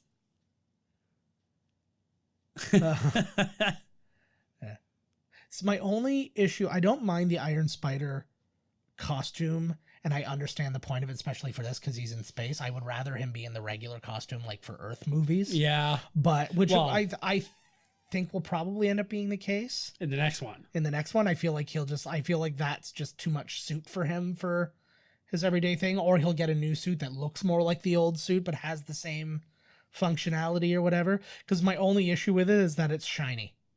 I don't like that it's shiny. I just don't like that it has the spider arms that come out and shit. I like Spider-Man on his own. I know, but it's one of those things where it's like it is a part of the comics, and it's so like let it have its moment, but then go back to basics when you're ready to. Ooh, it could even summon the Bifrost. Right. That's a bit much. It's good. Well, it makes sense too because you need it because he like the person who gets him back and forth between worlds is now dead. So is this whole side thing here just to make a weapon to stop Thanos? Yeah. That's the only reason for their little branch off, isn't it? He said basically the only weapons powerful enough to beat Thanos are made by these people, so that we have to go there and I have to get a new weapon. Fuck yeah. Look at this craziness, man. Spider-Man, Star-Lord, Iron Man. So this is, to my knowledge, one of the first scenes to be shot in the movie, because I was reading a thing and they were talking about the people who were present for the first scene shot in the movie, and these were the people. So that leads to these, like one of these scenes on Titan. But also, had you won Robert Downey Jr.'s Omaze thing, where you were able to go visit the set and meet the cast, and then you were going to have lunch with him. Oh, neat. And you got to decide where your money went, because like all the money is to be raised for a charity, and it was for the Robert Downey Jr. Foundation, but that is a bunch of charities. So while you were having lunch, you were going to help him pick the charities. Oh, neat. I was like, and I thought that was kind of a neat little thing. That is kind of cool. And I was like, because like it gives you some weird input, but you would have literally, had you won that, these are the people you would have met that day. Like, how fucking amazing is that? Wow, that would have been unreal. What a scrapbook. I would have just no autographs. I don't even think I would have. I don't think I would have the courage to ask. To be perfectly honest, I would be there for nothing. And I'd sell them on eBay. I think I would ask for a picture with like everybody, and then that would be the thing. Because I mean, really, how do you beat that? Like the experience, right? I love that line too. That half human to me. That's an idiot. That's all of you. Oh yeah, here this we is go. Good. This is one of those things where you assume he learned this from like the Ancient One, because she had basically done it very similar. Well, he's had some time to get way better, and I'm sure he would, you know, like fuck. That's the one thing, and this is the scene that basically says whatever happens from here on out, it's just right. Because he's looked at all the outcomes, so that means every decision he makes is for that reason. He's like, well, I know I have to make these decisions. So, well, that was one of the major things about a lot of the stuff that happens after that moment. Yeah. Whereas, like, is this okay, or are we going to hear an end game? Yeah. You know, he's like, oh yeah, it didn't go right. Look at how cool that fucking looks. Yeah. I actually didn't know. That would be a screensaver on a computer. That would be great. Do you know what the term end game is? Like what that comes from? No. Chess. Oh. End game is when... What's your end game here? Yeah. Well, no, end game is when most of the major pieces in chess are gone, and you're now making the final moves to create checkmate. So now you're like positioning everybody to make the fight unwinnable, essentially. I don't know why I said fight. So they're on Vormir now. Yes. They're on Boromir. One does not simply walk on Boromir. Yeah, you get it. This moment blew me away because I had no idea. I was a little bit son of Alars. That's a great name.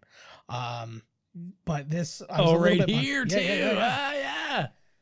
So the backstory of this, I want to wait to see his face just because I like reveals before I start talking about shit. But yeah, he looks kind of like a Dementor or something from... Yes. He definitely looks like a Dementor. A Ring Wraith. Yeah. My son today, he got a little mini badminton set and he was holding a birdie there. And then he turns it upside down. And he's like, now it looks like a ghost. And that was just his little comedy for the day. Whoa. Red Skull. I literally... one of the pieces of trivia I read was the dumbest piece, but it was true. It was like, this is the second Disney distributed movie where a red-faced villain who you thought was dead showed back up because they were talking about in Solo. What's his face? Darth Maul being back.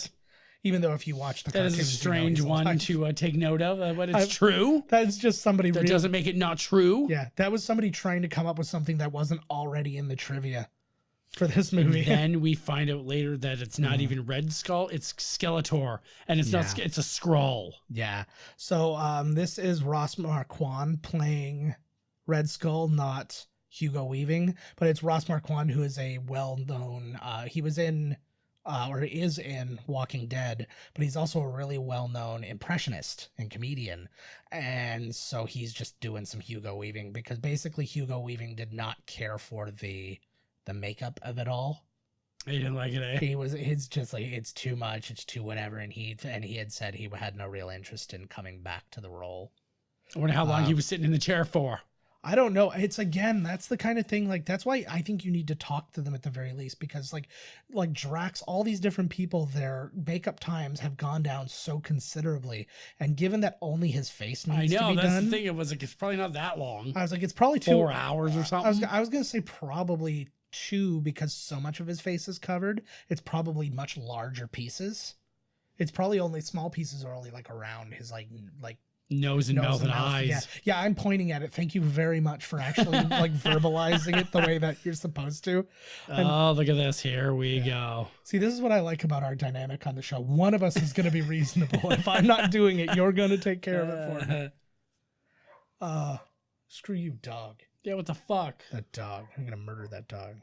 Somebody threw their dog on your balcony again. You know what I'm going to do? I'm going to put on Sarah McLachlan's In the Arms of the Angel, and then he'll know what's up. Depress them. You want to be one of those dogs? Yeah. Oh my God. Seriously. There's an asshole who leaves their dogs out all the time and just doesn't come and get them. Oh, Gamora, she's just not getting it. Well, that's the thing too. And I knew. Neither did I. The second she laughed, I knew what was going to happen. And I got so bummed out. And I was like, and again, this is one of the few murders in the movie. Like Loki was a flat out murder. Heimdall was a flat out murder. She's a flat out murderer. But the snap is just like people disappearing. Like you don't even know for certain what's happened. Has he just sent them to a different plane? Like, are they all still alive, just not on Earth? Who knows? Like these are the questions you have. Those little white suits they're wearing probably got something to do with it. That would be amazing if they did like a short movie. It's like, so where were you guys? And it goes to a thing and it just like lands and he actually put them in this awesome place. Yeah, it's like the best place you've ever wanted to be. Like heaven, and they come back and they're all like, no. It's like that Buffy the Vampire Slayer thing where she was she reveals she was in heaven and they pulled her back. Oh, bummer. Like, oh, Gamora. I don't watch much Buffy, but that was made very Buffy. That was made very clear to me from my wife that was super important. That she went to heaven. Yeah, pulled her back. Well, she like explained. She only had one chance. Why does he always turn everything into bubbles? Is my question. Well, he likes bubbles. It's his one passion. Yeah, it's his guilty pleasure. Yeah, he's like, that's what he does when he sits in the chair. Just blows bubbles. Oh, giggles. I was thinking that would have been the best end instead of him being like on the farm. At the end of this, is he's just in a giant bubble bath, like up to his chin, and he's just like got this weird grin on his face, just like. Oh, Gamora! I could not believe this moment when I sat in the theater. I was like, "Whoa!" And see, that's the thing to me too, is to my knowledge, she is present in Guardians 3. Yeah. So that leads me to believe. So like, I see people coming back from the snap. As like, not all of them though. No, not all of them, or they do come back and you lose them in another manner again. But yeah, whoa, double Gamora death. Who knows, right? But the other part is that there is like there could be like, again, it could be a time jump thing. It could be like, there's a million different things that could lead to everybody being alive. But the people who I find it easiest to bring back are the snap people. You find a way to get the gauntlet and reverse it, or some manner like that is you can get it reversed. Whereas the people who he just flat out chokes to death and stuff, I'm like, well, what about those guys? Yeah, exactly. Is the snap that makes you, Mm-hmm. yeah, because could you come back after the snap, but not that kind of a death. Yeah. So in the original script, this water that he's in and he has to walk across, and he would have to walk across to get the Soul Stone, is the blood of all the people he's killed. And then they were like, maybe we don't need it that dark. We've gotten plenty dark enough in this movie. Right. I need darker, damn it. So I would have been pretty cool with that, but I think that's a lot to put across, especially in a movie where you're showing it to children. Right. So... fuck, man, if they're in on all this, man, might as well throw a little blood at you. Jeez. Yeah, might as well. I really, really like Anthony Mackie. It's kind of dumb. Like every time I see every time I watch these movies, it's literally just me pointing out how awesome all these people are all the time. Well, they're pretty awesome. They are pretty awesome. Here they come into Wakanda. Josh Brolin, when they were asking had he seen all the movies leading up to Infinity War, he had said literally just before Infinity War came out, like 2 weeks before Infinity War came out, he saw this movie because he couldn't get in because it was sold out everywhere in LA. It had been out for, I think... It's his own movie. Well, no, but Black Panther, not Infinity War. Oh, Black Panther. So he's like, you are awarded no special treatment. At the same time, I feel like he could have probably been allowed to go to the premiere, but he must have been shooting something else. Probably. So, because he also did, in this period of time, he had done, Josh Brolin within, I think, 5 weeks, 6 weeks or something like that, maybe a little bit longer. This Black Panther was released, then Avengers Infinity War was released, and then Deadpool was released. That's what Marvel was up to. Holy fuck, man. Yeah. So the expectation here, like the implication is that they have cured his being brainwashed. Yeah. And they basically said that Shuri here was the one to do it. No shit, if anybody's gonna do it. Yeah. I love this so much. Again, this you never find out how smart she is until you put her up against somebody who's supposed to be just as smart. Which right here is like, you basically fucked up making Vision. I could have done it better. I love that so much. And I like too that she has, it looks like a chickenpox scar right in the middle of her forehead. Oh yeah. Or a soul stone. I have two in my soul forehead. Stone. Yeah, that's a good old soul stone could be there. So she essentially could make a better. Yeah. So she basically could have done this, so then it could have been just flat out removable. It's just like, had you done it the way I would have done it, you would have just been able to take it off and just chuck it over to the side, and this movie would be over. Looks like a couple Star Destroyers shooting out. Yes. I like these weird like monolith kind of things that are just filled with monsters. I like that a lot. Monolith of Monsters. That sounds like a metal name. I was just gonna say it's either that or it's a Monsters Monolith. Or I was gonna say it's like a festival. Oh fuck! Here they come.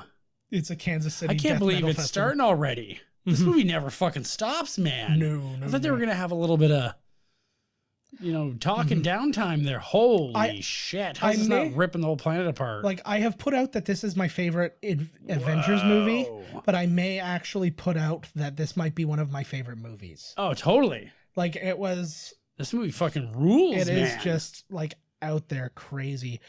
So we did talk about the $321 million budget, which is actually, I think it said 362 last time, and now it's 321 because I'm reading it.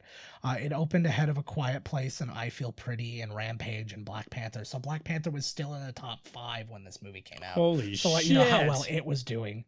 It stayed number 1 when Overboard came out the next week, and then when Overboard didn't beat it? No, didn't take it over. What a shock. And then the following week, Life of the Party and Breaking In came out. What was interesting was that, because I'm sitting there and I'm thinking, like, it's crazy to me that it was going up against like nothing, and maybe that's why it was winning. But then you remember, it's going against nothing because nobody would release. Yeah, what are you, like, fuck, come on now.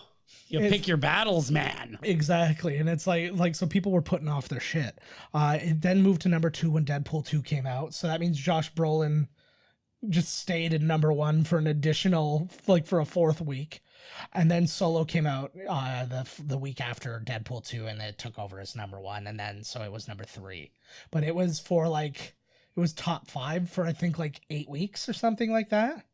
It made a total of $678.8 million domestically, which was less than Black Panther at $700.1 million. Right. But it is the highest grossing worldwide. It made $2.05 billion. Holy shit. Which, to put against the next highest, was Avengers at 1.5. So it made $500 million more. Dear Lord. Than that. And look at that. Thor is very impressive in this movie. Yes. Like, really fucking impressive. Yeah, this is where you're getting the god in him. Look at this. Takes the blast. Well, he hasn't done that yet. That's not happened yet. It's about to happen. That's. Oh, yeah. He's like, fucking thing. It needs to be pulled. The thing broke. And for fuck. Yeah. And my guy, and my Iris guy isn't coming back for 2 weeks. And this is now of all of our, we were talking about the crazy IMDb rankings and stuff. It is now the highest rated of all of them in the IMDb rankings, but only at 8.5 out of 10 to again show you. Well, I think it's a little low. I give this movie a 10 out of 10. There is not one fucking thing wrong with this movie, man. No, I would not. I want to, at the end of Ant-Man, I want to have or you know what? We'll do it for the bonus, because I've got another bonus thing I wanted to come out. Oh, here he comes, Banner. This is where they fucked you over in the preview and they made you think it was the Hulk. Yeah. But really, well, there's a scene a little bit later when you see them all running together. I love how unimpressed the whole time during this scene, I'm waiting for him to bust out of this armor. The Hulk to rip out and start kicking ass. My expectation is when he was fighting the big guy. Yeah, that's what I thought too. I thought he was gonna. What I thought was gonna happen, he was gonna rip off the Hulkbuster arm, and it'd be Hulk underneath it, and you'd see Hulk's arm, and then he'd grab him, and I was gonna be like, oh! But again, it didn't happen, and I expect to be disappointed when I'm expecting something and it doesn't come, even if it's like I'm not thinking it's bad. It was just 100%. They don't need to give you everything you want. They're building towards something, But just like you said, the same thing with me. I was like, I'm a big Hulk guy too. Like you see your buddy was disappointed, he got beaten up so badly, but shit happens. Yeah. So we just got our first look at Winston Duke again from Black Panther. Oh, these two are back. This is exactly like the droid army versus Jar Jar Binks and the Gungans. The Gungadins. Right now, but if you really think about it, like beat for beat, it is. All those big ships land and all the monsters are in it instead of the droids. You've got the big shield separating the droid army that comes down. Right? So you have that. It's just that this one's better. Like maybe a little. See, she's got actual lines in this. Because like if you notice what Black Panther said there, he said nothing will be left but dust and blood. So he knows what's going on. Yep. See, black people. They surrendered. Yeah, sure they did. Look at these guys, fucking party animals, just dying to get out, eh? You know what these guys look like? They look like something that you tried, like when you see those rendering errors in CG where they tried to make something and all of a sudden something crazy came out of it.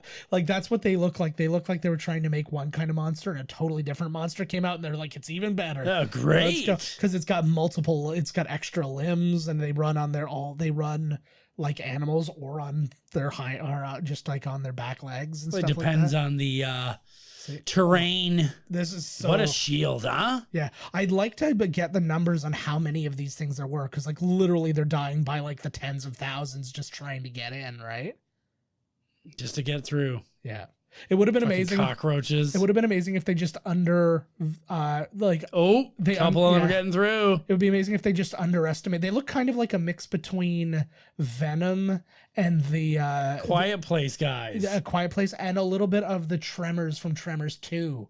Those little ones that walked around. Oh my God. I saw a scene from a movie today. It was, I think it's called Sand. Okay. And it has Jamie Kennedy in it. Yeah. And it was all I saw was a scene where they're at the beach and when you touch the sand, it like you pull up like a stump.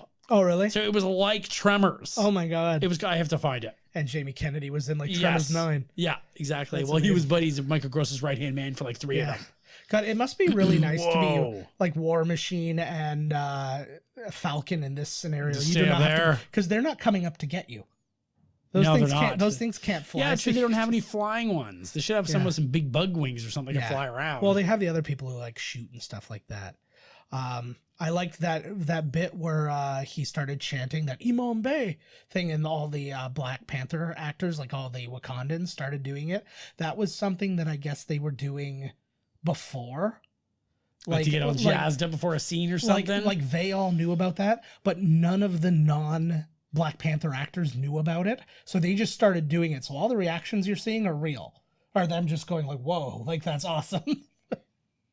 So it's crazy for like a lot of these characters to be coming together in such a huge thing too. It's like we just showed up. There's a big war coming to your doorstep. They're like right behind us. To get ready. Here they come. Yeah. Nice to meet you, by the way. Yeah. Let's go die together. Yeah. High fives. Yeah. There he is. Big Hulkbuster armor. These tricksters. This is my favorite shot in the whole movie coming up. I think. Well, yeah, I think it's one of my favorite shots in the whole movie. I like this too. Just the opening it so they wouldn't surround and they create a bottleneck. And here we go. Oh, heroes. Here they come. Oh, it's so good. And it doesn't at all until the jump. It doesn't look at all CG'd. Like, and you notice the Black Panther was a little bit ahead of Steve Rogers, like in Civil War. Yes. And it's okay because what's the old racist thing? Black people have an extra bone in their foot or whatever it is. That was how else did they win the Olympics? Who was that? I think it was like an old ESPN guy or something like that who was saying that, or he was talking about Bill Burr talks about it really well. He was talking about like all the guys who have to apologize for saying that ridiculous racist crap. And then he's sitting there, he's like, well, you don't understand because they got the quick twitch muscles and with the slow twitch. And he's like, and then they start like wheeling out the podium for him to apologize. No, don't get the podium. I'm sorry. Here we go. None of it kills. None of it doesn't kill me. That's like, but that's so Thor. Like, that's just, I like Thor's hubris is my favorite part of him. Holy fuck. Oh, so good. So good. He's really lean in this too. Like, I feel like everybody got leaner in this movie. Like, instead of being big. Yeah. Oh. Takes the full force of a star. Still alive. Yeah. See, this was my thing, because always my argument, and I've made the argument, I think, on this bit too, when, because I was talking about Hulk, I'm like, just throw him into the sun. He was like, he can survive that. I'm like, yeah, but he can't, like, the gravity will just keep him in the middle because he can't jump. There's nothing to jump off of. Powerful and raged out. No, but that's the problem. There's still nothing to jump off if he can't swim. No way. He's gonna do like when you're surrounded in wrestling or in a movie, and then you just go. Yeah, but that still rage out. But that still keeps him in the middle. There's no way for him to move. When he does that, yeah, it will shoot the moon away from everything. It'll be such a big power blast of gamma radiation. Yeah. Yeah, it's like... It'll melt the sun. Yeah, because I was like, even if he had so much as a rock to jump off of, I believe he'd be able to get off, but there's not. It's just all gas. So he would just be... And the strongest gravity we have. So he would just literally be like floating around like this, being pissed. Look at him. You're using fists, brother. Yeah. I feel like I wish they would have brought him back. Oh, he is dying. Yeah. I wish they would have brought him back to like fight with them. It would have been amazing watching him. Oh, the big dwarf? Yeah. Well, because it's made out of the same metal that Thor's hammer and Thor's axe are made out of. So he's got basically two mega weapons as clubs. As his hands. So I think that would have been this cool. Is so cool. This was a great moment too. And it's a hero moment because he's also a kid. Right on Groot. Oh, the hero shot. Boom. Oh, I love it so much. Call the hammer. See, now he didn't properly quench that metal. I watch a lot of Forged in Fire, so I don't think they're not done with that blade yet. Oh yeah, you gotta dip it. I'm gonna give it a dip. And I probably would have went canister Damascus, but he didn't. No, what are these? They remind me of the dudes from Resident Evil or something. A little bit, yeah. There's a lot. They also look a little bit like Venom. Or something. Like, there is a lot going on there. Yeah. Oh fuck, they're coming through now. I think that's probably where like it comes from. Like, if you look too, there's like patterns on them and stuff. They also kind of look like they would have been made by a dude who did the his name's escaping me now, but District 9 and stuff like that. Oh, exactly, buddy. Yeah. I think District 19's coming out or something. Oh, we did it. This was great. Whoa. And again, showing more Thor power. He kills almost all of these guys by himself. I am such a sucker for the hero shots, and this movie is made of hero shots. Yeah. Fucking right. It's got the purple going from all the... Oh, God, yeah. I wasn't even thinking about that, too, to be honest. I had a hard time. I didn't know if that was a boy or a girl. The Proxima Midnight there. You should have had the it would have been cool to at least maybe do like a montage, like just like a side montage about his bit. Asking you shall see your Thor. Here he is. No, he's not there. He's he's on Titan. He gets nothing. Well, there you go. Yeah. Well, so there's that, I guess. So why did he knows they're there. Yeah. Somewhere. Well, he's just come back to check out his homeland. Yeah, he's like reminisce. I keep all my snacks here. Now that I can just travel instantly, it's a pretty sweet deal. I do like that line a lot. And again, just chilling. And again, you just go from something crazy to something super quiet. Like I don't think that everybody would be brave enough to do these tonal shifts that this movie does. Perfect though. They do perfectly. It's so good. Insect. Oh. He's got a little scrape there too. The cat got to him as well. That fucking cat is a menace. That would be amazing to find out that it's the only thing more powerful than Thanos. Yep. Is this cat. This goose. See, so you can see like everything that was there was a part of it before. So you can see like there's... Oh yeah, now he's explaining the whole... Yeah. It's actually quite beautiful. I would have liked to have seen maybe some close-ups to see what like the general idea of this is what his people look like. You just see like a bunch of Thanos's little Thanos kid run by. Thanos in a blonde wig, like in they're all Thanos's. Yeah. Well, like some variation thereof, right? With their testicle chins. Trillions. What a number, eh? Mm-hmm. Boom. I really like looking at the details. Like I'm even just looking at his hand right now and just seeing how like slender his fingers are and stuff like that. That's what I like about watching these. I can watch them over and over again, and then I'll just put my focus somewhere else and see like different things. Like I just saw a couple of corpses down there.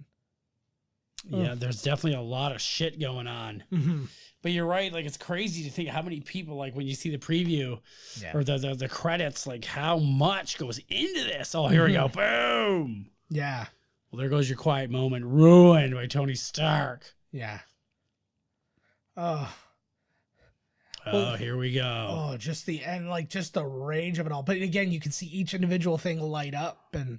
Whoa. Oh, Batman. So this is our Batman versus Iron Man that we were looking for from the first... sweet. It's all come together. Ooh. Oh. I see, this is what I've been wanting the entire time. Now you get everybody using their powers all This at is what once. the end will be, but it'll be everybody. It's going to be literally everybody. It's hard. There's also a rumor, though, that he's not the bad guy in Endgame. Oh, I heard the same rumor because, like, apparently in the story, Nebula gets the Infinity Gauntlet. Yeah. And because I guess, like, over the 5 years, he kind of changes his mind and he regrets what he did.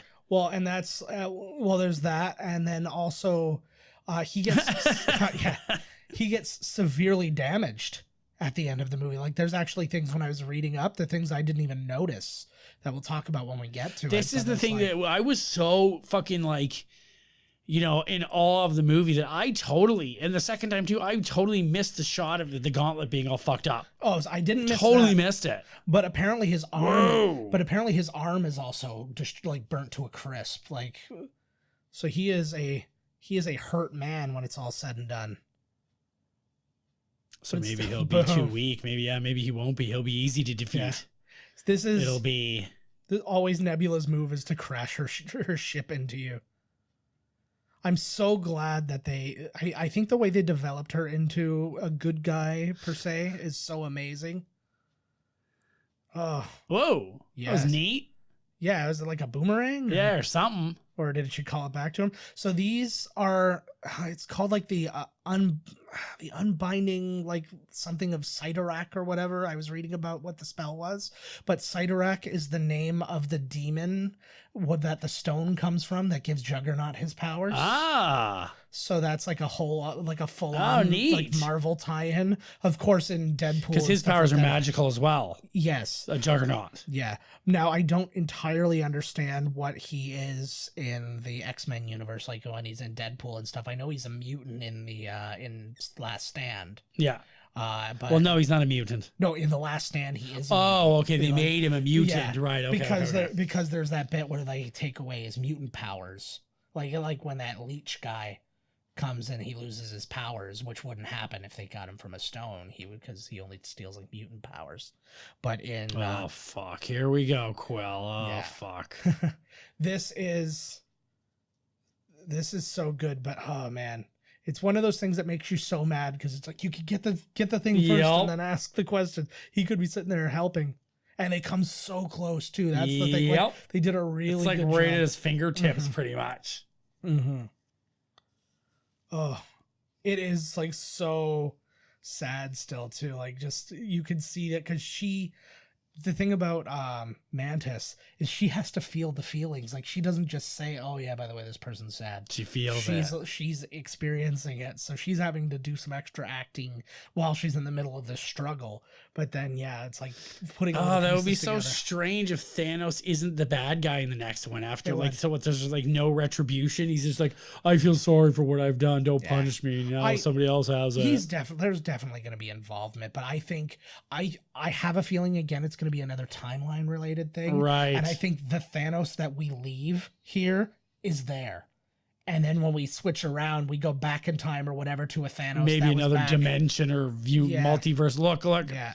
You can see his thumb pop out, like it literally came off his hand, and he got it at the very last second.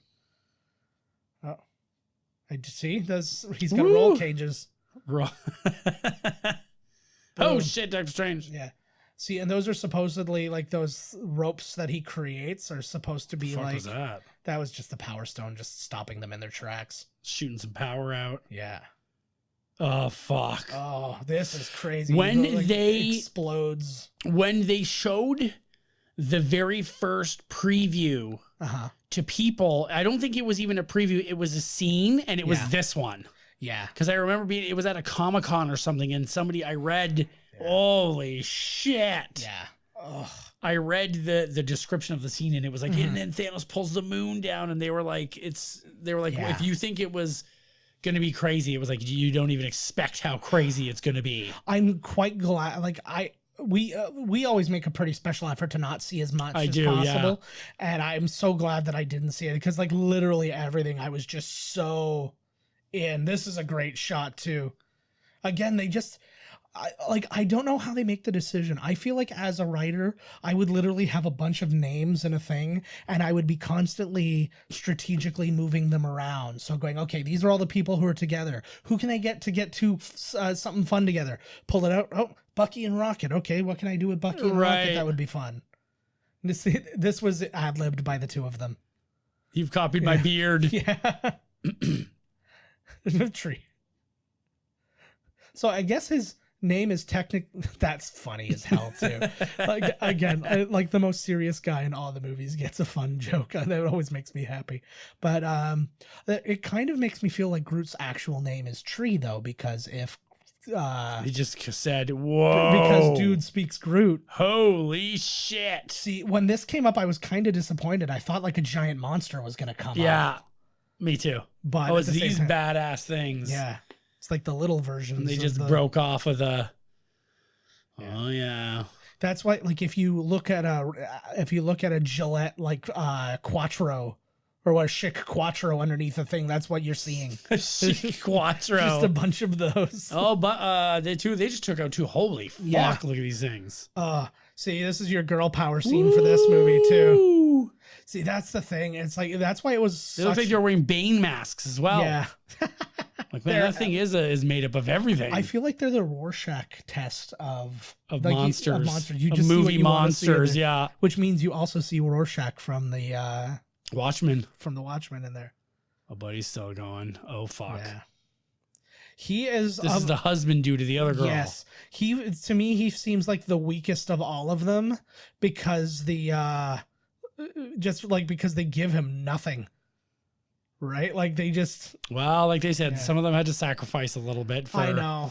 There's already a lot of characters, man. If we got to get into their backstory and shit, like holy fuck. I would very much have liked them. But that would be neat for the little one-off things that you were talking about with the Disney. They could talk about them. Yeah. Everyone could be about Buddy and where he came from. And I would fucking lap it up like milk, man. I would just be like, yeah, constantly. Oh. Yeah.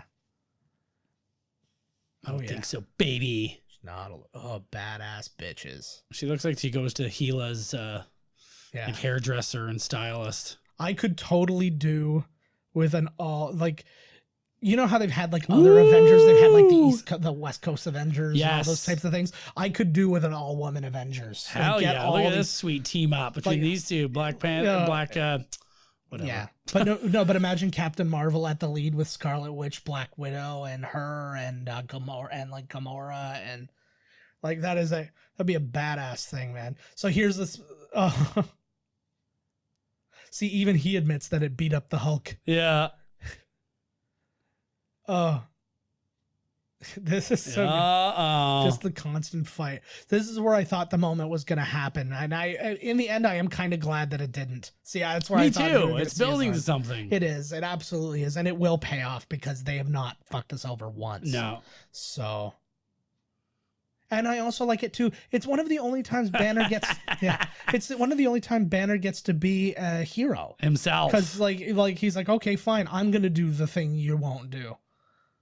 Well, maybe that's going to be the deal. And maybe he's like, hey, okay, I just got to be the hero now, so you didn't have to do it. So now come on. Yeah. You want to come out and hang around in the lab? Go fucking head. Yeah, exactly. Want to be a little wimpo? Like, I thought you liked fighting, you little bitch. Like, I think that's going to lead to the Hulk, like the mixed Professor Hulk. He just took out one of the Black Order. Yeah, he did. Good for you, Banner. Yeah, although the shield helped. He should have went over and tongue punched fucking Black Canary there. Black Mamba, Black Manta, Black Diamond Cheddar cheese strings. We've made 3 Aquaman references in this movie. Oh no, there's Vision gone. He's fine. They're still alive. You gotta get stabbed a lot. I like the shield things they got, but a very must to me is to have Captain America's shield back in the next movie. I know, what the fuck? Well, remember, he didn't have it. Like it was left behind, and he hasn't been back. Well, I don't know where it is. Who's got? I've been sitting in somebody's room. Yeah, it's in somebody's showpiece somewhere. That's where it is. Some rich dude has it. But apparently in the comics, Thanos just rips it apart. Like he gets it and he says some line and he just literally snaps it. So I'm kind of well. It would have been interesting if you had it in this movie and he did that, because again, that's a little bit of a whoa moment. But I think it's a cool hero moment for him to get the shield back at some point. I think you'll see he has it. Oh, I didn't see it in the preview, but I'm sure he'll get it back. It's not in the trailer, but I think he's gonna get it when they go back in time. It's gonna. He'll find his shield again. It'll come up. I have the best part is because there's so many possibilities as to what is going to happen. Like what's all the fireballs coming from? Just everybody shooting fire.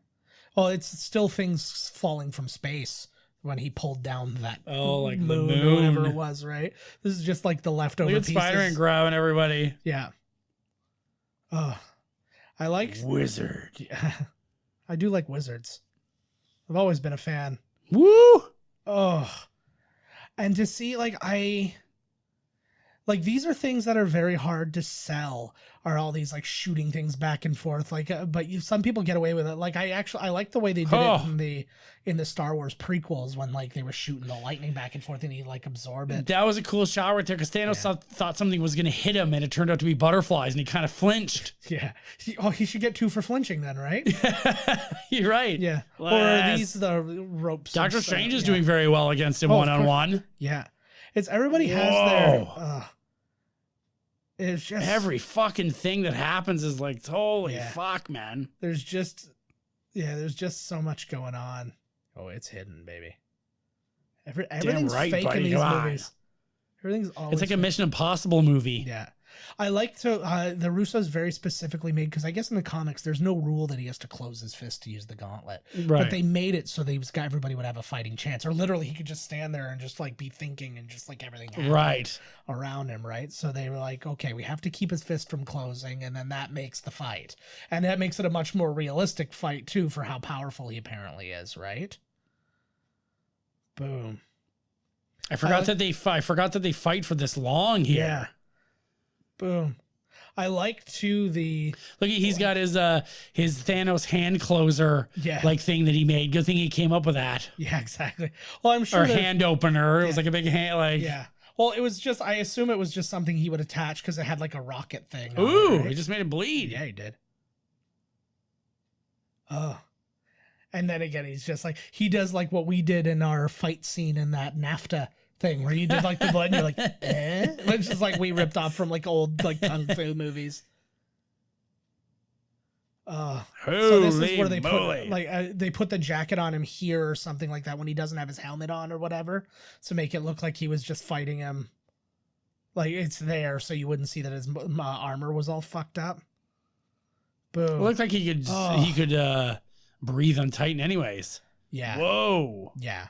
Well, I think the basic idea is most places that people, I think they've just simplified it to most places where like humanoid creatures live. Yeah, it's air. It's oxygen.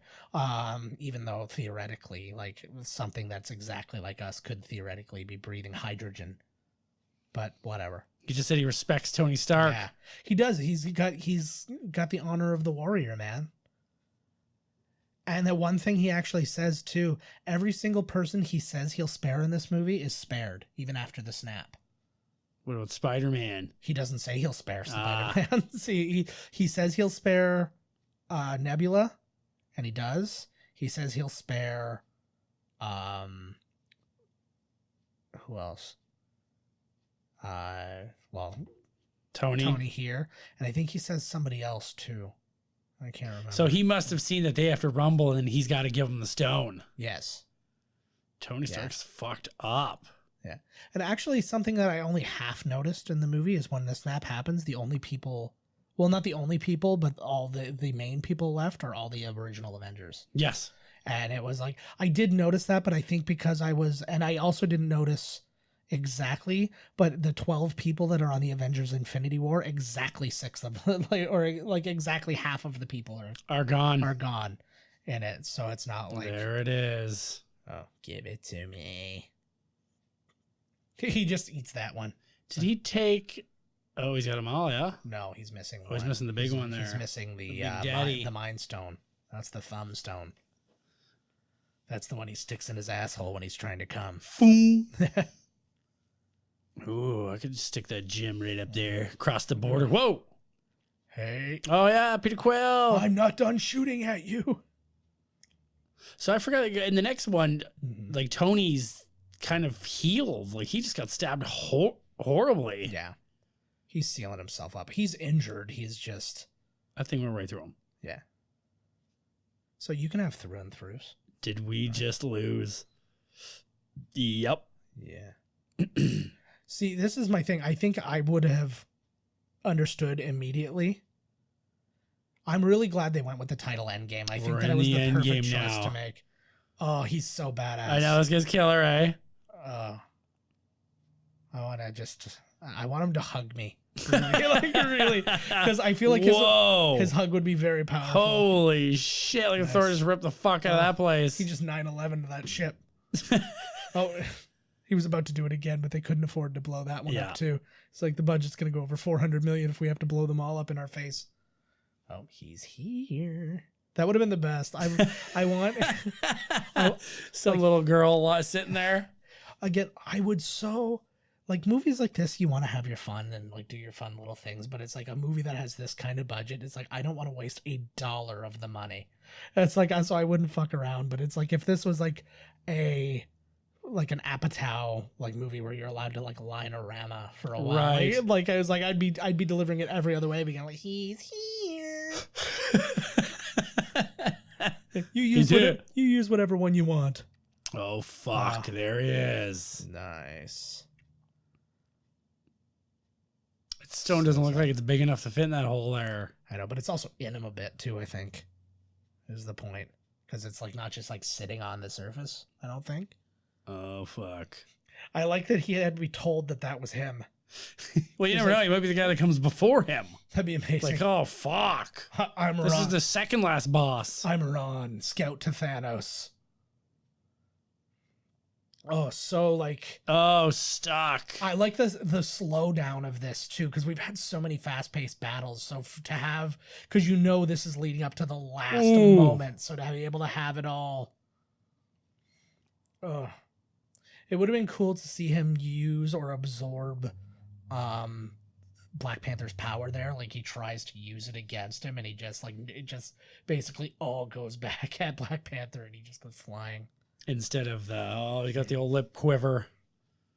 I feel like this is what happened between Mary-Kate Olsen and Heath Ledger. You have to kill me. She's like, now, let's go fine then. I'll kill myself another way. She was there. Oh, so she's got to make the same decision that Quill did. Yep. Quill pulled the trigger, babe. So hard too, eh? But he acts the shit out of this. I think it's one thing to be able to cry and get through the scene, but I mean, it's all him in this scene. Just like and when he says because he says, I think the one spot he says like, "You can never hurt me" or something. He just like did. That. Yeah. Well, I just feel you, but it's just like, oh, you get it. Oh, it's like fuck. you get like, even if you didn't see them together, you feel the love in Yeah. just this scene, and you're like, oh my god. Oh, it comes War Machine. War Machine must be like, oh fuck, yeah, nobody left. So now I'm just gonna pointlessly go over there and try and shoot it. Oh, here. I want There's the a couple scene. more. I want the scene where you just have to. I want to see when they just shot the Don Cheadle part of that scene when you just see his face, because they're like, act like you're getting squished. Oh, like this is a little, look at his little pussy face. I'm Oh, just like, Groot. Groot gave it a go. Yeah. Well, everybody's got to try, right? I like because everybody's giving it their absolute all. Like, it's like I'm using every power I've got at my avail. Like, he just hit him in the chin with a vibranium pointy shield, and he's just like, well, It was just a little, yeah. This was great. This was in the preview. Yeah. Like, you even see that there's that brief moment of like being impressed. He's like, whoa, not bad. Yeah, he was actually. He did have a little bit of like a whoa. You're pretty strong for a Bradley human Cooper in A dude. Star Is Born. Oh, knockout. Done.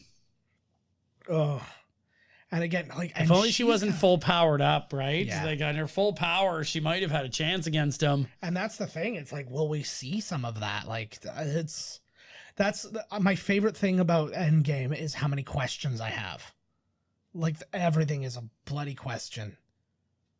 Oh, so good. Oh yeah. Actually, I was gonna say that's she kind of the probably worst could have makeup. blasted it if she wasn't also fighting off Thanos at the same time, like splitting her power. Well, I think that like she's given it everything. It's just a time thing. It's just like, because it is one of the most powerful things in the world. So it's like she's kind of reverse engineering breaking it. This, and I didn't even think about this moment. Yep. That yeah, I'm sitting there and I'm like, oh no, it's all for naught. Like going for Thanos. Like, Yeah. a bummer she ruined your plan, Thanos. Yeah. Well, because I was sitting there and I'm like, okay, so that's like, this is where the point ends, and it feels like that is their only victory, but it really, in the end, like, it's still such a defeat. But now this is where we move forward. Did he into just say that she did better than anyone? Yeah. I think he was like, you did good, better than anyone. Yeah. Oh, can't mourn. Doing you a Not good what you can do this. Come on, man. Yeah, you don't fuck around with this guy. He's a goonie. He knows how to find treasure. He's a goonie. You want to be on Remember the Goonies? Like, the second that green came up, I'm like, no way. Like, it's just, Is this the first time he uses the time stone? Yeah. Cole, he just got it, right? Right. So, but I fancy myself a creative person, so I really like it when they've thought of something in a way that I just didn't. It's like, you got it back, what the fuck? Whoa. Yeah, and then he just like rips it out. And this is badass shot too, eh? And this starts another question too, because in the comics, in the comics, he is gray like this now. Exactly like that. So then that leads you to go, oh, okay, is that so like, he comes back, but he just doesn't have the stone in his head anymore. I'm willing to bet what will happen is that woo! Fuck, feel the power. Yeah. I think because they have no answer on what happened to Shuri. Really, but you've got Hulk in that. That's Black Panther's daughter or sister. Here you go. Yeah. So my thinking is that the two of them together are going to bring back Vision without the stone in him. There it is. Yeah. So he fought all the power of the gauntlet. Yeah. And still hit him. Yes. He looks like, oh, so good, man. Like, they're having such a good moment here, but it's exactly like we said. It's like, this literally could have been all over right here and now, and it was just the miss. Oh, well, it looked like he had something behind his ear, like he had like a hearing aid in or something like that. Let's listen to the radio. But look, he loves human Earth radio talk. Oh, boom. And then there's this, it's just like, oh my God, like, and not knowing what comes next too, because now we're in this weird thing, and then when it comes out of this and then everything starts happening, I literally did this. I'm just hands on my head, just like, what the? I'm glad that like I knew the people sitting on either side of me. Otherwise, I'd be really annoying because it was. No way. They were thinking the same thing. Mm-hmm. This was a great moment. Actually, still all the blood of his enemies. I don't think it was ever like, unless they say it isn't, right. But I'm guessing that that's the idea. I just think they didn't say it. So this was actually a pretty cool moment that they plugged in here, because I think this is the only way you're actually going to get his feelings on what happened. And I love this though. What did it cost? Everything. I don't think I got it in time. Every now and again I try to put the audio in from the thing, but I miss it. But I'm like, I think I'm gonna do it, but just the decision. Oh, there it is. There it is. Oh, and his arms all fucked. Like he has sharp, and it's all up his neck too. Look at, like he has severely hurt himself by doing that. It was just the combined power of all of them is just way too much for even him to handle. Well, I mean, not too much for him to handle. He survived but it's fucked him up. Oh yeah, I missed that totally. He looked pretty fucked up. Yeah. Now this is where it gets fucked up, because I did not see this coming, and it just absolutely blew my. Whoa. Later. Yeah, Later, Bucky. Like I still have a hard time watching these people go, and it was. But actually, what was interesting is they explain off the one that I had the most questions about. So we'll talk about that when we get to it. But done snapped. Yeah. It's funny, like watching the movie now, it seems like it went fast. It did, right? And I mean, it's been 30 hours since we started this. I think I've been watching a lot of this movie, actually. It's so good. Winston dude, yes. Who could blame me? Fuck off. No. Yeah, let's so they don't explain. I would assume that if we didn't see Shuri, that she's still there. Yes. If we didn't see her blast, turn into ash. That was the crazy one to me, because Black Panther, being as big as he is and being as powerful as he is, like I consider him one of the main guys at this point. He's not the main six. No, it's like original six. Oh this no. Was super sad. They asked James Gunn in a Reddit Ask Me Anything what he said there when he said I am Groot. Oh, I know. He said Dad. He said Dad. That was his last words. And no word of a lie, I started to tear up, and I was reading this last night. I forgot that, because everybody always wondered, and he said it in an interview way after the movie came out. Yeah, it was just Rhodey's still there? Yeah. Yeah, some people are there, some people aren't. Whoa. What a fucking ending. Yeah, and then so now we start losing a bunch of these guys too. They explain Spider-Man, because the Spider-Mans takes so much longer.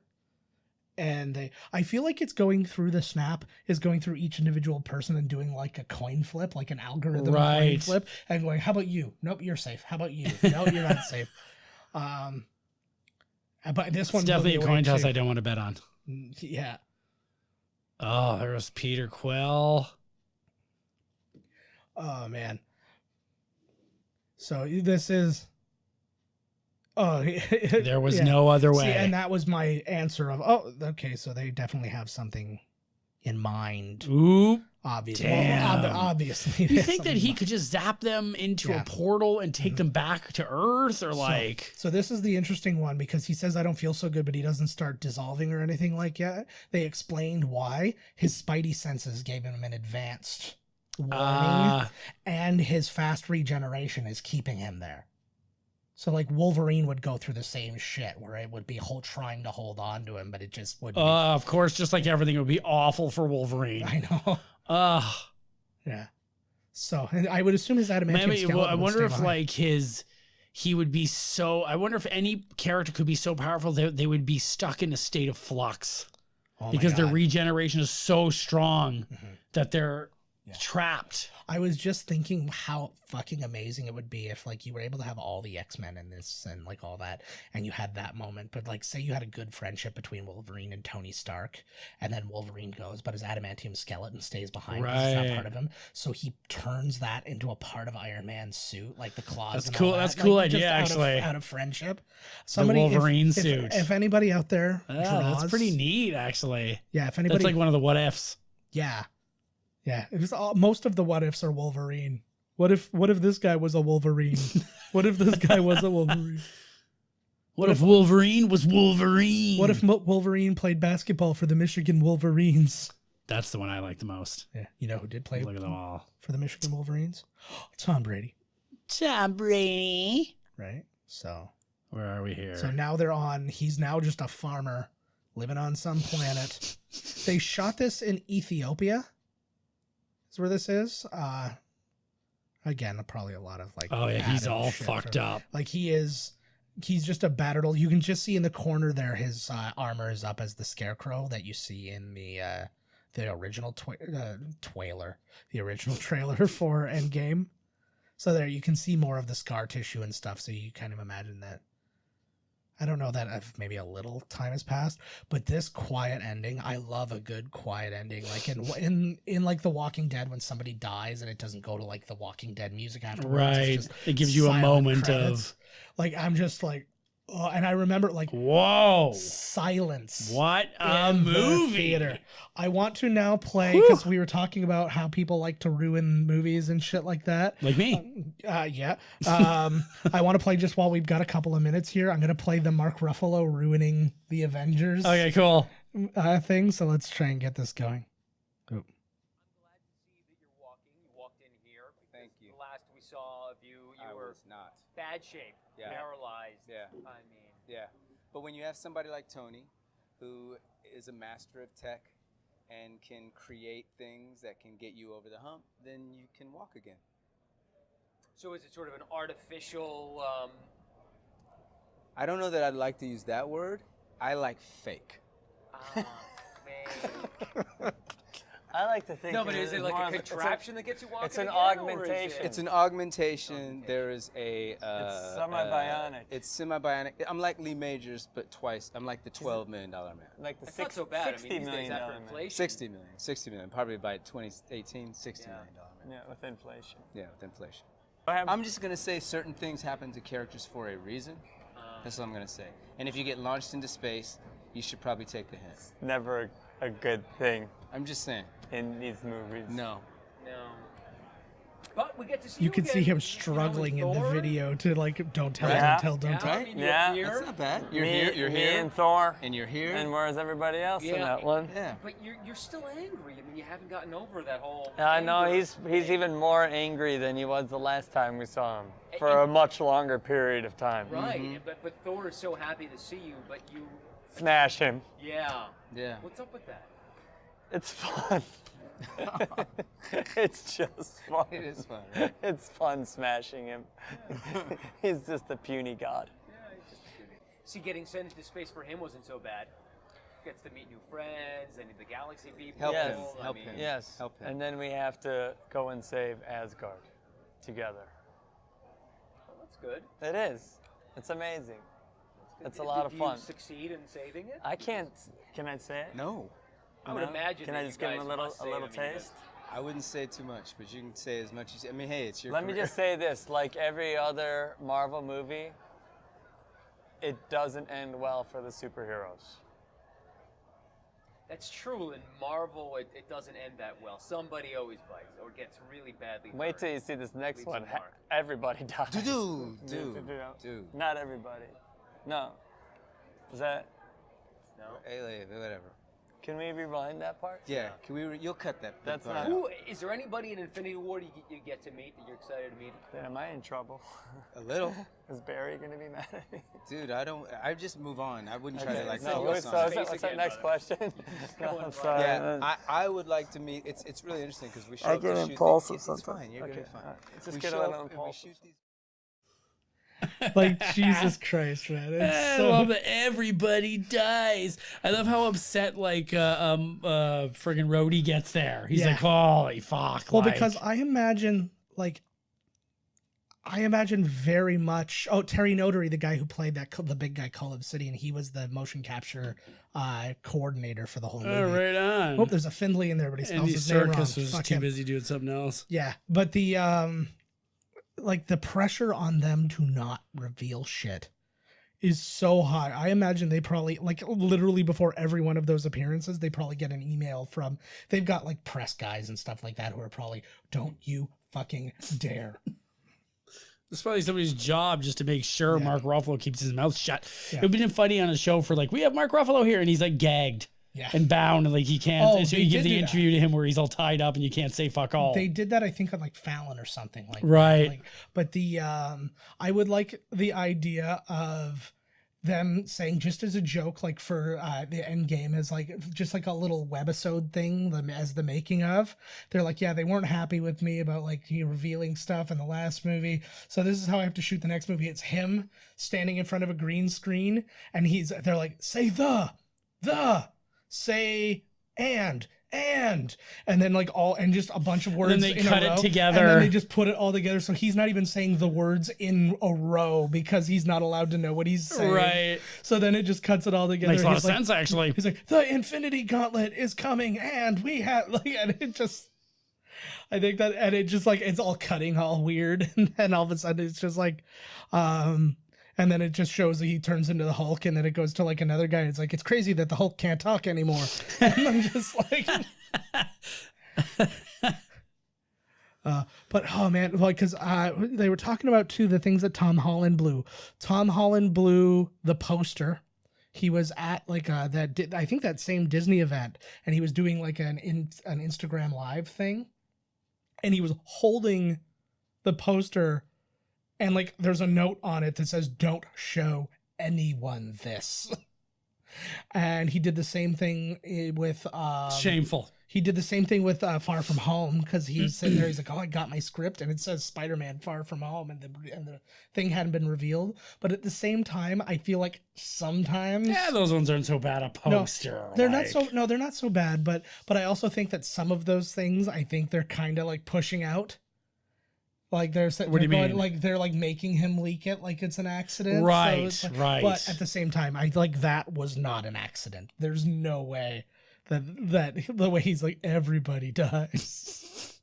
So it's like, honestly, like he wants to say something. Well, you can see him like banging the chair, being like, I've got to ruin it. Like, I have to do it. Yeah. Well, could you imagine it? Like, especially, I think that Force Awakens was a really good example of this. Like, that was one of the most secretive movies on the planet. And which one? Force Awakens. Oh, yeah. Holy fuck. And all you want to do is scream off the rooftops going, like, this fucking thing. There's so many things. And you see this person. And oh, God. And then I do this. And two Darth Mauls. Like, everybody's Darth Maul in this movie. There's a planet of just Darth Mauls, and not just like his species, just literally clones of Darth Maul. Industrial light magic. Yeah, well, they've been the ones. Yeah, on it's everyone. It's been everyone. That's no surprise. Pretty good. They had some scenes in this one too that looked a little CG. Like sometimes when Thanos was grabbing somebody, it looked a little. Yeah, but they're forgivable though. And again, like keeping in mind how, like you see additional visual effects so there's Weta. There's base effects, there's Weta, there's Virtuos, there's animatric, like everybody worked on this movie. And I think for two reasons. I think one, just the sheer workload obviously is too much for anyone, but I think it's a good way for them to keep shit secret. Because I'm willing to bet you they split up sequences with people and stuff like that, right? Where it's good. Just like, probably. Like you can't even leak a whole sequence because like somebody over at Weta has this chunk, but then somebody over at ILM's got this chunk. So that would be a lot harder to. I guess they don't have any like animosity. You know, they're both making money. They don't give a fuck. They're all movie makers. Yeah, like they're pros. Yeah. Well, and you hear these stories too, and you've heard like a good example is in the documentary for the making of Star Wars Episode 1. when Spielberg comes to visit the set. And he's seeing it, he's like, this is cool. Like, look at this thing. Oh, and it's just like, they're all just friggin' artists in a big playground. There's a bunch of big kids. It's just like, look at this. I'm so excited. Oh, wow. Yay. We got these so many credits Star Wars left to watch. Holy shit, It's like yeah. when's 9 come out there? 9 is out this year. I don't know the exact date, but it's coming. It's coming, baby. So we got one more left, and we've done the entirety of the Marvel Cinematic Universe. Yeah. Wow. Yeah, I'm very excited. This wow. has been such a... holy shit. Such a... just a thing, man. It's just such an event. I don't think that... I honestly didn't even know if it was going to be We're going to come out with a box set. I'll tell you my biggest... That's actually a good... We should be on the... You know, like when they get the special features, each one should have us. That would be amazing. Yakking over the movie. I'm not totally against contacting Marvel. And if I'll come right now. Well, here's my thing. Fiji. I've contacted more than one person about like random things. The worst thing that can happen is that they don't do anything. Like it's just you just don't get a response. Apparently, it only had 2 songs in it. Yeah. Well, it's all score. And it is to character from Arrested Development, courtesy of 20th Century Fox. He is in there then. Yeah, he's in there. I've seen a photo of it. I've just never seen it while watching the live movie. Oh, yeah, the after credit scene. Mm-hmm. I forgot. For some reason, I was thinking there was another one, but there's only the one. Oh, there isn't one after this. What's that? Is there one after this? Yeah, this is the end of the credits. So this is just, there's no mid-credit one. Here we go. Waited. This one's great too. This is actually I don't remember it. Oh, you don't? No. Oh, this one's fantastic. So we've got some Nick Fury. Oh yes. Oh man, sweet Nick Fury. Hey, what happened to his eye? We know what happened. That's the whole point. That's the joke. I like this because it backs things up a little bit too, and that guy just disappeared. This is a great yeah. And like you can see too, if you're looking around, people are reacting all over the place. Like they've got a lot of good background actors. You can even see there were 2 people in a store using their phone. Like, nobody there. I'm weirded out that there's no leaves. Like I thought that there would be. They some, just like, disappear. I think too. Eventually, I guess. Shit. Like this is awesome to see it in this realm.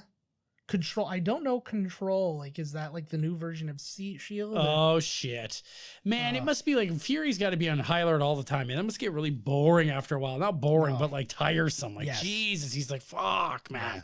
I like we're just driving down the fucking street and a helicopter's got to run into a building. Now people are turning into leaves. I love that he keeps this on him too. And this is kind of the thing because you know how they were constantly cutting people's arms off during this thing. The last thing that goes is his arm. And this one, right as he presses it. Yeah. Oh, nice pager. I remembered and not really knowing what this was going to be about too, and I was just sitting there and I'm like, "What is this? Who's he calling?" And I was like, and I'm trying to think. I think somebody told me in the thing that symbol that's Captain Marvel. Well, that is Captain Marvel. I knew right away once I saw it, but I'm sitting there. I'm like, "What could he be calling?" Whoa! All right, guys, that is it. This is maybe our longest episode to date, so we got to wrap this one up quick so we can go back and we can do Ant-Man next week. And the Wasp. And the Wasp. Yeah, Don't we're going to do both of them. about her. I'm only doing half the movie. I'm not cool. She is not on my purview. 50-50. 50-50. All right, guys. Next week, Ant-Man and the Wasp. We are donezo. Holy shit. We are releasing our YouTube video of when we are talk about Captain Marvel. We're going to release that as a bonus that we're going to release on the same day as the release of Avengers. So keep an eye out for that too. But this is the last actual commentary is next week. So, or actually not even next week. I don't remember my exact calendar. I think these are actually occurring the same week. I think that it's Wednesday that we're releasing this one, or Thursday. Either way, it doesn't matter. You'll see. I'm going to put up on the website the calendar, so you'll have already seen it by this time. So find us on miscastcommentary.com.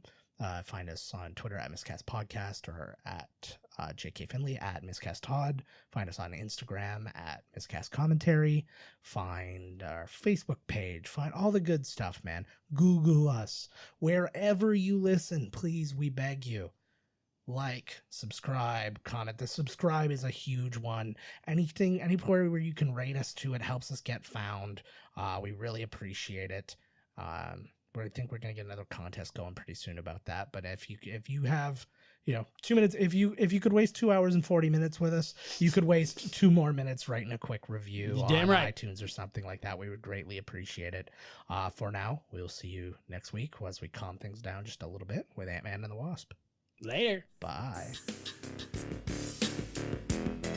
This has been Miscast Commentary with your hosts, Joe Finley and Todd Murray. Executive producer, Joe Finley.